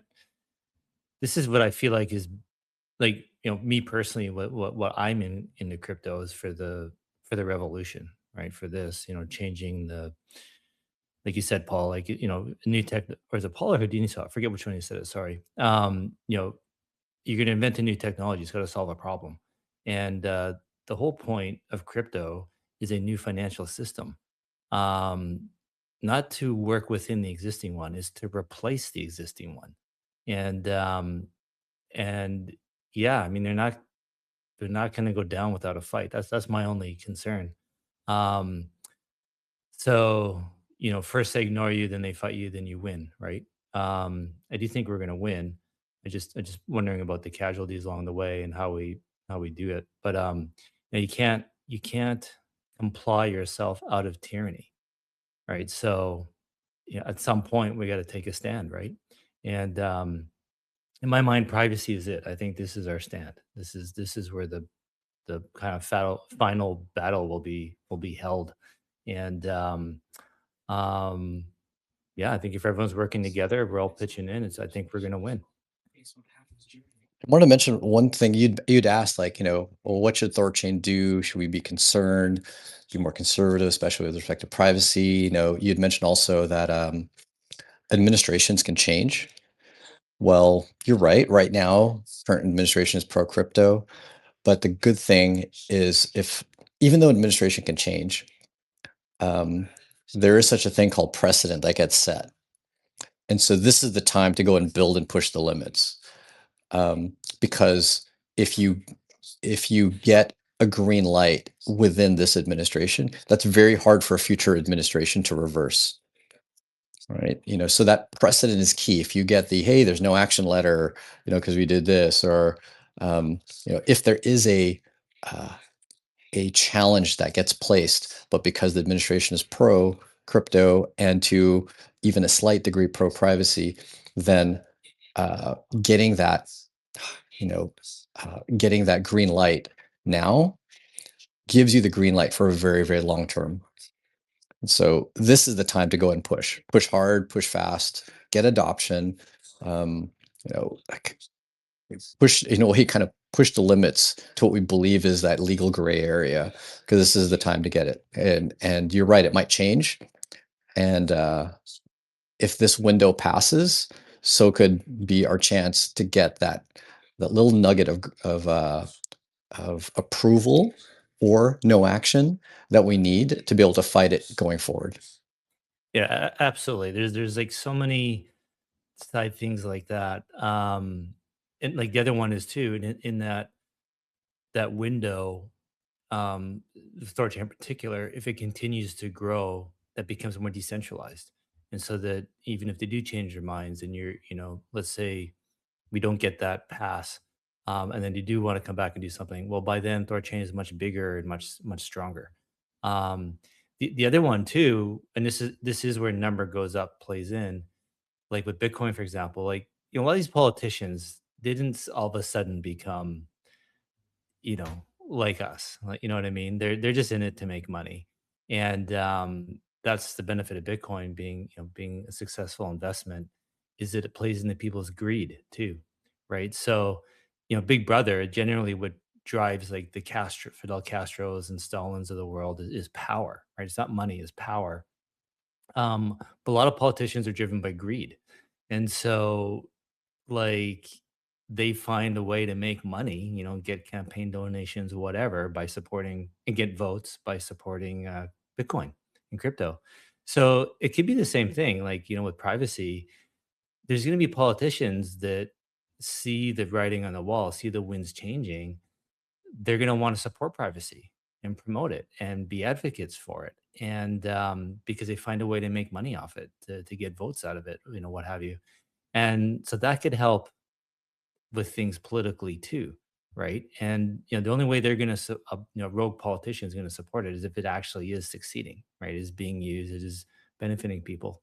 So there's nuance to everything, right? It's not, yeah, I don't think it's so black and white that you know all of a sudden we're going to lose or anything like that, or it's going to be a big battle. I definitely could see ways out of this where it's smooth, relatively smooth sailing. So, but we just have to do it. We just have to go for it, right? Like that's the only way we're going to find out. 100%. I could not agree with that more. Just do it. I mean, this is the time to do it, as Paul says. Houdini Swap, I think you had your hand up earlier. I just want to kick it to you just in case you wanted to add something. Yeah, just like all incredibly like strong remarks there. I think like one of the core things or like the core catalysts, right? I think at least from a political level is like we all know this is that just like this is a money like capitalism economics is really kind of like the nucleus or the epicenter of everything, right? I saw the most taboo industry in the world, the marijuana, the drug business become legalized, because it was an economic play in Canada here, right? And we just thought that would never, ever happen. And so, like the boundaries at the political level can be pushed if there is the right economic incentive to appeal to a mass market. And so, I just, like bringing this back to privacy, like, in this time off over the Christmas holiday, I was looking at Proton Mail, right? And I was like, how the hell did these guys convert 100 million users from Gmail, right? And like, I just like went down the absolute, like the biggest of rabbit holes into their whole history and everything, because I was like, who like how do 100 million people care about this so much to the point where they're going to rotate from their existing suite over to Proton Mail? And really, it's like, one of the core things that their founder said was they really made it as frictionless as possible for somebody to just like rotate their entire suite over. Same thing with DuckDuckGo, right? And Google. And I think that like that's kind of on us, like the frictionless piece, like truly, right? Like I see all these protocols getting built in the privacy space, and like chain level, protocol level privacy is inherent friction, like it is, right? Because it's like if I have all of my assets on TRX, or I have all my assets on Solana, or I have all my assets on Coinbase, like whatever it is, and you're asking me to 4, 5, 6, 7 click new wallets, new dexes, new trading terminals, new like private Aave, private private dex aggregator, private private this, private Axiom, like private Hyperliquid. I just think that's like that is not like going from Gmail to Proton Mail. So I just think like the point that I'm trying to make here is just UX and like barrier to entry has to be as frictionless as possible. And so like the call to action is, yeah, like for the wallets of the world, for these like tier one applications that truly like govern the flows in crypto, it's it's it's really on them to put privacy in front of their users. So like Phantom to have private mode, MetaMask to have private mode. We had one of our users the other day, they made a really good analogy. They're like, okay, I do most of my transactions within my wallet, And they're like, that's like my Uber X, right? Like maybe they have a Dex aggregator or whatever the piping they have under the hood, whether it's THORChain or Li-Fi, like whatever it is, right? That's like their Uber X route, right? Like maybe their lower cost, like everyday style of transaction. Maybe it's $50, $100, whatever it is. But what these apps are missing natively is like the Uber Black, and like that's like the private mode where it's like, okay, I want to send my buddy a wedding gift, but I don't want him to see that I'm holding, 95% supply of, of whatever, Chad 123 coin, right? And so it's like that that needs to be available within all the applications that are already kind of dominating crypto. And I think once that just becomes, again, like a flick of the switch, mainstream private adoption, that kind of fulfills like the Gmail to Proton Mail kind of analogy, where it's just zero frictionless within all the native applications that people are already using. Give them that Uber Black option, that private mode option, that private checkout option at all point of sales, at the bit refills of the world, the Travalas, like that's, and then it just be the market, the TAM and the economics becomes so great that it just people will there's just no world where we can go back, and that's how it happens, and that's how it happens. I think that was well said. Absolutely. I like that. That really flowed in well into what Kenton and Paul have both said, and I think you guys have made a really compelling argument combined. I 100% agree. I want to check in with Paul here. We're coming on over an hour and a half. How you doing on time, Paul? Thank you so much for your generosity here with your time. This has been such an awesome space. So many great sound bites from this space. How you doing, Paul? Okay, can you guys still hear me?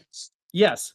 Okay, because app once again said I disconnected. But I want to agree that definitely the user experience, just what Houdini had mentioned, is one of the big hindrances in getting privacy adopted. But I'm curious of your opinion on it being like the option that we add to various apps. I tend to be one of these like, hide privacy, right? It's funny, like privacy is a technology to hide what we're doing. But at the same time, I think we should also hide that technology in the sense that it shouldn't be so visible and it shouldn't be an option. Rather, it should just be there without you going through additional effort, without having to click a setting. And I find that the tools that make it the default are the ones that get adopted, and the ones that don't are the ones that don't get privacy adopted and people don't end up using. And so I'm a fan of Signal because there's no way to not be private on Signal. Or if you're going to be not private, you have to go through extra effort. Like I have to go and screenshot my chat with someone and send it out publicly if I wanted to actually expose it. As well, Monero, there's always that big, Zcash versus Monero debate from the viewpoint of price. Maybe, you know, Zcash had done better for a little while, though I think they're down right now. But from the viewpoint of actual private transactions, Monero wins by far because there's not really a way not to do a private transaction. And so curious in your thoughts on that is in that should we focus more on just getting the options in there into the mainstream or making it where you convince all these tools to just say, hey, implement these privacy features and make that the default to the extent that technology can do that for the mainstream user, um, and use that as a method of adoption. Yeah, Paul, honestly, like really, really well said. I think yeah, I don't think it has to really be like black and white or binary. I think the reason why I say that is because with Houdini Swap specifically, right? Like our private router that we've built over the past 3 years is like just straight up like it is more expensive, and it's more of like a premium offering, and it's like latency suffers a little bit. Like there's reasons for this, right? Like like while we don't do upfront KYC for our users, we do what's called KYT, right? Which means that any sending and receiving wallet addresses are screened in real time for any sort of AML, ATF, OFAC sanctioned, blacklisted wallets for exploits, stuff like that. So we've we've really like to get ensure and to ensure 100% compliance on our router, we've had to make trade-offs, and one of those trade-offs is price and speed. And so that's why I say that, like, if I have a phantom wallet and I only have a couple $100, to only have privacy being like Houdini swap level privacy enabled within the wallet, it's, like, I don't think like that type of user with just, maybe a couple $100 in meme assets or whatever it is like really resonating with privacy. They're too early in their journey. But I think privacy optionality is like, is a really, it's an incredible step. For us, like, yeah, like it would be incredible if there was just, like privacy was just adopted and that was just the, like, truly just like the only setting.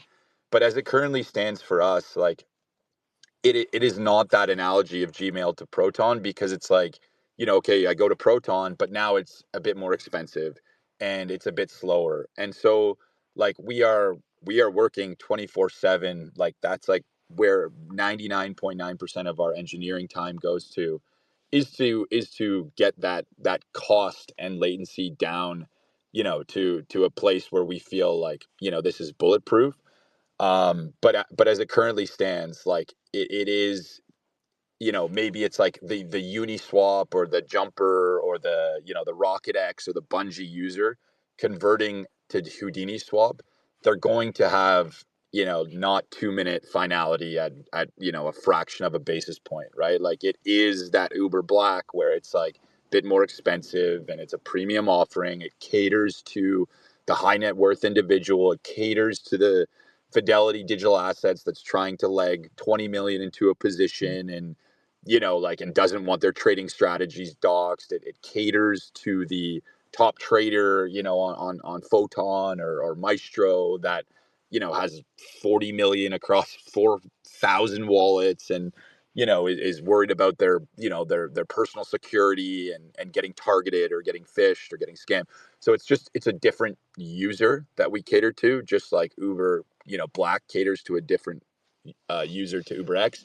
But I think just first step, yeah, privacy optionality is massive for us. And I just, like, it's like, sorry to just like ramble here, but I think, like, the most, like, it's really important to understand that when we were building this, the options that people had for privacy were terrible, like absolutely terrible. You go to a centralized exchange, okay, that was like the privacy solution, but you lose custody and you get wrecked on fees. You can only trade 50 tokens. You have to KYC, and, your data gets leaked. It's all over the internet, and, FTX rugs, and you're screwed. Okay, that was one side. The other side was like let's call it the Tornado Cash, the coin joins, which is theoretically an incredible privacy solution, right? You put your one marble into a basket of 1,000 marbles, it gets shaken up, and yes, you still pull out your marble, and it's fungible as one marble, but unfortunately, it could have touched, Lazarus Group's marbles along the way, or, like, insert any sort of bad actors in crypto, and then your wallet's tainted, and, like, you can't access protocols now, like, you're screwed. Okay, so, like, that wasn't like a feasible solution.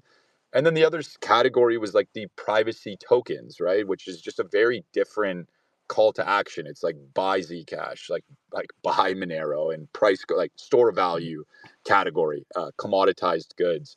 And so that's really why we just built Houdini Swap, because, like, there was nothing that was solving for private transactions, like just paying a friend or whatever, like issuing payroll, all those examples that we've already harped on a million times. And so, like, when I look at even still today, the landscape of privacy tools that are out there, there's always just these crazy trade-offs that a user has to make. And it's like, I have to bridge assets to a new network that is, low liquidity, and I have to download new wallets that are privacy focused, or, like I have to live on specific, like networks, application. It's just, I don't know. It's not, but it's like Houdini Swap. We tried to be as chain as agnostic as possible, like supporting over 120 networks, like non-custodial. We wanted to support all the wallets. We wanted to just be like, give people this currency exchange style experience with privacy. Like we're not team Bitcoin, we're not team Solana, we're not team Binance, we're not team Base, like we just we're just team crypto. And so we really do feel like we are the closest to getting it right. And then, if we can figure out this truly on-chain privacy with compliance, without sacrificing any UX design or any UX, then that is the moment where it can be plugged into every single wallet, and it can be the default. But as it currently stands, it needs to be an option because it doesn't cater to every single crypto user, in our opinion, right now, as much as we would like it to, because they're giving up basis points and they're giving up latency. But in our eyes, we get compliance, so it's just we can't budge on that, unfortunately. Yeah, that makes sense, and thank you for all that really interesting context, or this privacy conversation that we had. Really awesome, Houdini Swap. Thank you, and I want to kick it back here. Go back to Paul here because I don't know how much time you'll have, Paul. But yeah, how much time do you have left, Paul? If you have to go soon, or I probably got another 15, 20 minutes. okay, perfect. So the top of the hour roughly is when. So do you maybe we can kick it to the audience, see if anyone wants to come up and ask questions. Paul, does that sound That's okay? always welcome for sure. Perfect. I mean, that's the thing is, I like to say when you build in the privacy space, you don't actually get a lot of info about what your users are running into. So you have to ask them. And so this is our opportunity to just kind of ask, what do people run into? What do the people care about? Where are we going right? Where are we going wrong? Because we can't determine that from within our own app. 100%. Yeah. Okay, guys, we're going to kick it to the audience here. If you'd like to come up and ask Paul a question, please request now. We will accept you. If you can't speak but like to ask a question, maybe you can put in the THORChain Telegram, excuse me, or you can go to the main THORChain profile and go in the comment section underneath the for this space. I'll keep an eye on that. Okay, Paul. Well, we only have we're running a little short here. You got to go soon. I just want to know, is there anything that you would like to talk about that you don't think we covered well in this conversation? Anything you want to get off your chest, or any interesting thing you'd like to say?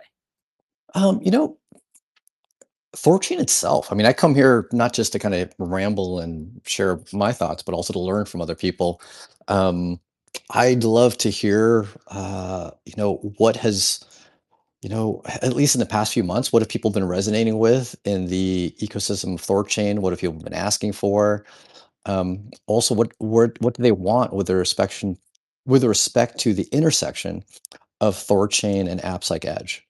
That's honestly my question, right? And so, in addition to just what do people want out of Edge, but like what's been resonating, and maybe even you guys are more core into THORChain team, with you, Kenton. Yeah, what have people been resonating with, or what have people been asking for in this intersection? Because obviously this is the most relevant. Like we're space is about Edge and THORChain, but the intersection of the two, what do people want? What kind of integrations have they been asking for? Is it more Ruggira and DeFi? Is it more staking of assets and bonding? Yeah, what's been resonating for people? Kenton, did you want Well, to? I'd say the last few months, well, our own swap interface that's definitely had been topic of conversation. I think like feature wise for Thorchain, limit orders and rapid swaps um, is kind of what's got What are rapid swaps? So basically, like right now, if somebody's selling $1 million of Bitcoin to buy Ethereum, that will go through a streaming swap, like one transaction. And then if say um someone else comes along and wants to sell $1 million of Ethereum to buy Bitcoin, that would start going in parallel as its own transaction, its own streaming swap. Um, a rapid swap is when those two trades can cross, can cancel each other out, and you can have the trade settle instantly. So, like a streaming swap, a TWAP, the trade might take that $1 million trade might take, let's just say, an hour. Don't at me, internet. I'm not sure the time, but let's just say it takes an hour. So you have both those trades happening simultaneously, each one taking an hour. But with rapid swaps, now it'll go through in one block in 6 seconds. And that is that feature. The code is there, but it's not going to go live. And is the code there? Right? It's not going to go live to the next update. But it wasn't. They wanted to sort out limit orders and get that dialed in and fixed first, and it seems like it is. Um, so the reason everyone's looking forward to this is because we're hoping, expecting it's going to dramatically increase volume, right? If we basically make it much quicker for these trades to settle, hopefully we'll get more volume out of it. Yeah, and obviously volume begets volume. Volume begets lower prices, which also begets volume. So no question about it. That's awesome. So what did you say that the priority being the faster swaps or the limit orders that people are mostly asking for? Obviously, with the faster swaps, I presume there's not much of an intersection as far as workload for apps like Edge, meaning that they just kind of automatically happen, or is there something that we would have to do to get to that capacity? Obviously, with limit orders, there's a whole user experience that would have to get built. Yeah, exactly. For partners like you, like Edge, you'd have to build some kind of UI for limit orders. But the rapid swaps, that all happens behind the scene. That'll be seamless. Basically like a streaming swap, right? Like, so, you just go place the trade and it'll just happen. I'm trying to think what else for the partners to integrate from the wallet point of view. No, I think just the limit orders. I think everything else would just be automatic. I don't know, Patriot, do you want to jump in, or did you have? Can you think of something I can't? Or he dropped? Looks like maybe Patriot's having trouble. I do have one question. When we first started implementing streaming swaps, we tried to get them with a fixed price, right? Where people kind of knew the price that they were going to get, and it was pretty close to what they were getting quoted. And we found that swaps failed a bunch. Well, actually, this has happened before streaming swaps existed. With streaming swaps, we thought, okay, well, this should improve things. But we noticed one thing about streaming swaps is if you set a pretty aggressive, limit, that as soon as a streaming swap failed one swap, the entire swap would fail. And I remember having this as a major request to the THORChain devs at the time, which was, can't you just keep the streaming swap going, even if one attempt failed? Because it doesn't mean that the rest of them will fail. And that could improve the amount of conversion that the user gets through the streaming swap from an aggressive limit, as opposed to the whole thing just kind of dying, right? Has there been any talk of that? Because I felt like it would be a fairly small change to the protocol, but with a pretty good benefit. I agree with you. I don't know. I can't say. You can ask Chad on Thursday, next Thursday. We can That's do a good, that. Yeah. good question. Yeah. I suspect part of his answer might be rapid swaps, that will help solve that, like between limit orders and rapid swaps. Because in theory, if we have an order book, even though technically it's not a traditional order book, but for all intents and purposes, an order book, if there's lots of limit orders there combined with rapid swaps, then it might make streaming swaps kind of a moot point, because things will just be happening so quickly to begin with. And so we'll see. We'll see how that evolves. But that's a great question. So with the limit order feature, I mean, in a way, a limit order to some degree isn't very different than a streaming swap with a limit, except for whether or not the limit order can be partially filled. Are limit orders intended to be much like in an order matching exchange, one that can be partially fulfilled? Yes, they're going to be. It'll just keep filling until it gets to fulfill. Got it. Okay. So in a way that, yeah, if you put in a limit order that's below the current price, right? Like say you're buying an asset and you put a limit order in that's below the current price, then it will be much like a streaming swap, but it will recover. I guess the best way to say it, right? You'll get some at the limit, some not, and therefore they don't fill, and then you'll get some more at the limit. And so that if that is his answer, I would love for you guys to ask that question. I'm going to try to chime in on that Thursday if I can. But if that is the answer, that would achieve that. So even without a UI update, right? Without a UI update, we can be placing an order with an aggressive limit that will fulfill. Although it does need one other feature, the limit order would need to have an expiration. If we can set an expiration, much like in the streaming swap, you're kind of pseudo setting an expiration. That way it doesn't sit there for days, right? It goes for like an hour, and then after the hour, you got as much as you possibly could, and then it's over, and then the swap is done. And so that would kind of be the request, and see whether or not that actually replaces the need that I know we've been looking for a while. Would love to have you on Thursday Space with Chad. I think that actually that's a great opportunity that we need to take advantage of, as we have people like you, builders, ecosystems, where we have Chad Barefort or we have another dev up there, and you get to ask direct questions, particularly as an integrator of THORChain. So typically the space on Thursday, it's 4 hours later than the one that this started. So hopefully that's good on Thursday for you. But yeah, absolutely. And if you can't make it, we'll definitely try to get those answers for you. Sounds good. Cool. I'll definitely try to make it. It's better than this because this is at like 7 a.m. my time, which can be tough on a weekday. But I have a conflict at 11, but I can probably try to join in maybe half an hour late.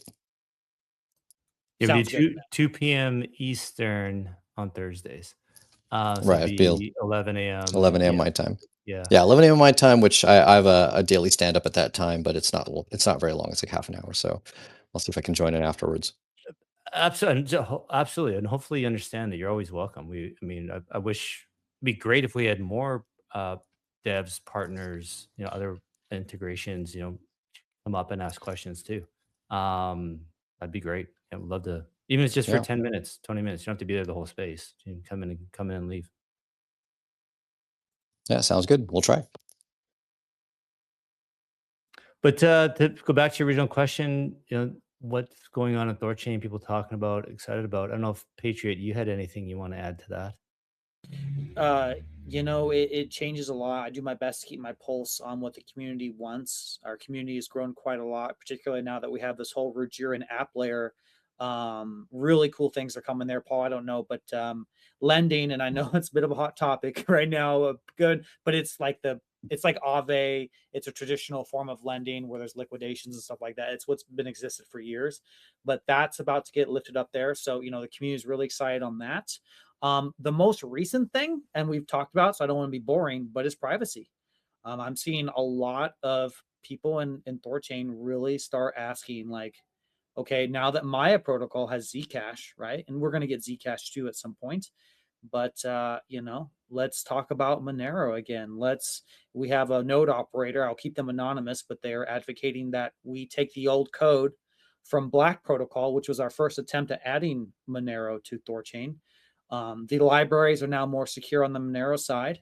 And so there are some voices saying, hey, let's go for it. Let's get the pieces moving. Let's get Monero added, decentralized, non-KYC, permissionless access, real layer 1 Monero. So that's what I'm seeing right now as the most recent thing. Yeah, I can't champion that effort enough. I know there's people on our team that keep reminding me, I keep hearing THORChain's adding Monero. I'm like, I don't know where that's at, but I would definitely strongly champion that effort. I know there's strong interest in that. One thing that I feel like hasn't been talked about enough in the DEX space is whether or not there is an effort, a technology, papers, protocols to implement more private swapping itself on the DEX, meaning not associating the source transaction to the destination transaction. And it's one that I've talked about internally within our team on how that could be done. With, of course, there's trade-offs, much like Houdini Swap was saying, things will go slower, might not have as good of liquidity. But I know it's, there's probably a few ways, but it's definitely possible. Has that at all been talked about or requested? I'm hoping that what I'm about to say is topical to what you're saying. So this is something that's really cool that's coming on the app layer. It's called Redacted. And you can think of like a Zcash model where you have, shielded Zcash is in this big pool, Hmm. right? And things go in, things go out, and that is the obfuscation, if you will, right? And so what you would have on the app layer, because on the app layer there'll be secured assets, right? There'll be a IOU redemption that are THORChain being the third, the your custodian of that. You'll have a privacy element that's similar to like the Zcash model. I'm super sorry if I'm butchering this, guys. I'm doing my best here, but essentially, you can use any DeFi primitive you want that's coming to the app layer, lending, perps, leverage, money markets, whatever we have on there, prediction markets with the secured assets, and you'll have this ability to toggle on and off this redaction functionality that'll somewhat resemble the ways like shielded Zcash, right? And so privacy not only comes to being able to swap into it, but whatever DeFi primitive that you want to conduct can also be private as well. Permissionless, no KYC, all open source. And the one thing too that's really important that distinguishes, I think, the app layer is that there is no information hidden behind a mirror. There's no behind a curtain. There's no Wizard of Oz. Everything is fully auditable. Everything's open source. Um, there is no like liquidation, and you're wondering why, like why the price oracle functioned the way it did, maybe like on a Binance or something else. It is legit 100% the real deal that's happening. Does that somewhat butter your biscuit, or is there another element that you want, Paul? Um, Maybe I just need to understand that biscuit a little bit better. So, I mean, is there a way to achieve the goal? Like, if I want to swap Bitcoin to Ethereum, um, there isn't a trace knowing that this Bitcoin address source of funds ended up becoming Ethereum, right? And then this Ethereum received on this specific Ethereum transaction ID isn't tied to the Bitcoin transaction, which obviously in THORChain it's crystal clear, right? That this Bitcoin became that Ethereum and vice versa. But is that redacted layer something that could achieve that end goal, right? If that's the end goal, I don't want to be too fancy with like, I'm gonna do these DeFi operations, blah, blah. I just want to be able to do a swap, right? Something as simple as a swap, but not have the source and destination of the swap tied to each other. On the app layer, and Kenton, please correct me if your understanding is different, but my understanding is yes, you'll be able to swap secured asset for secured asset, and that you can turn on that redacted functionality, right? So, and yeah, that would give you privacy for swapping. That is my understanding.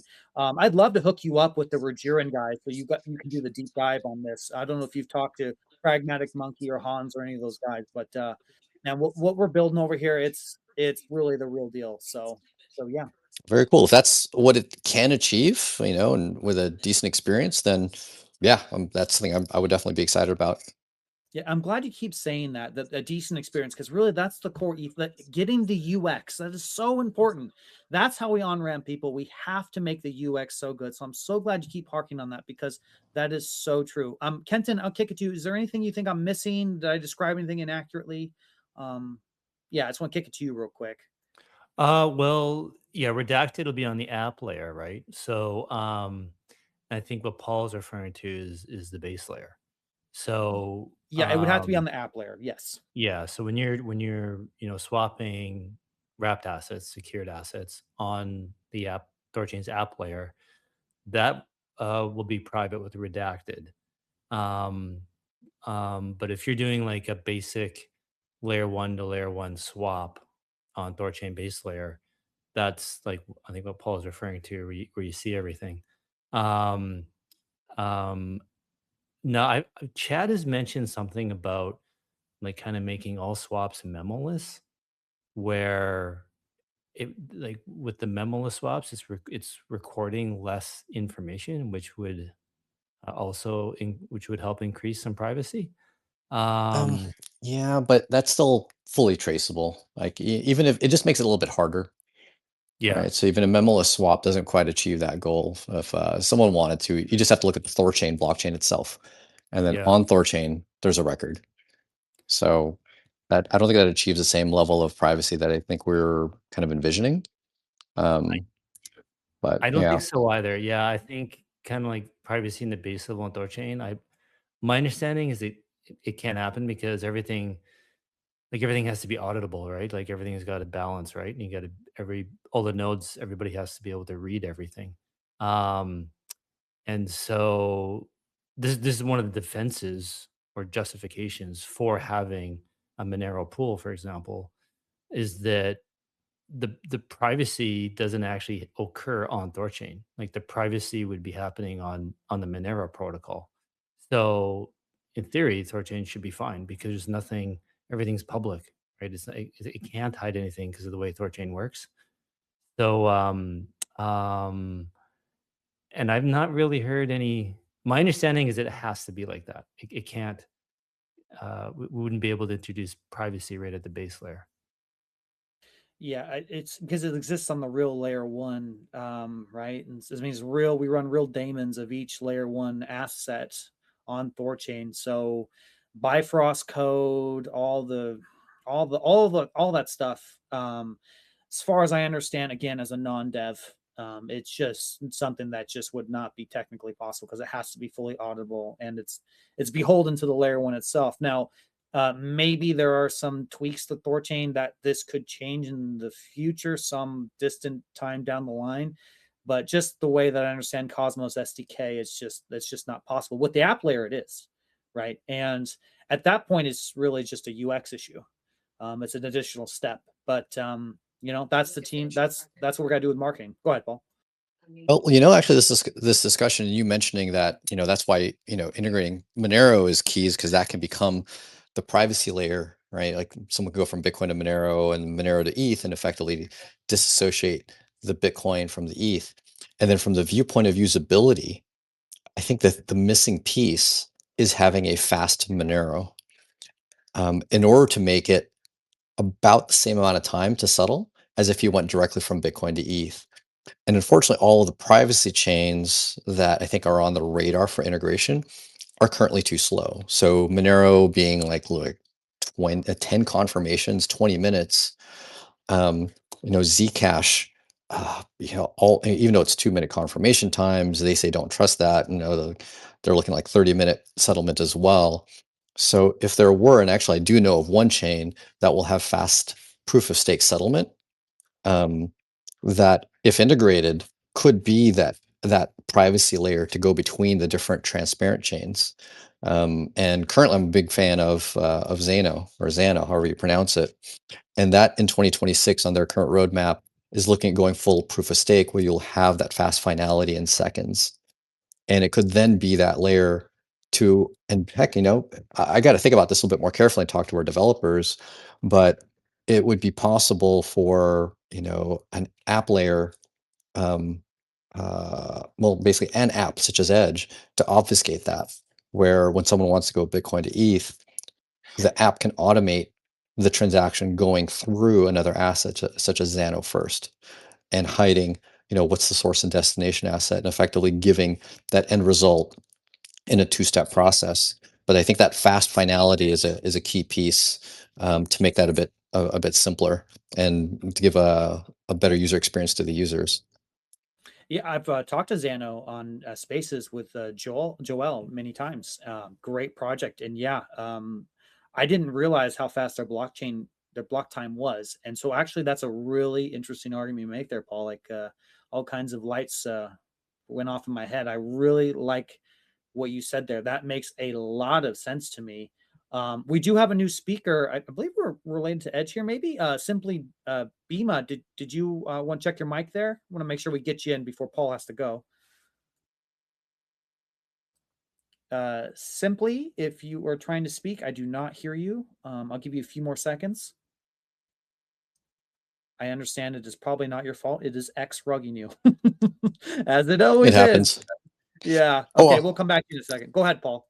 Oh, I just want to say thanks a whole lot for having me. I do have to bounce out right now. It's been a great chat. I love what you guys are building at THORChain. Been a big fan for quite some time, and so let's keep this space moving.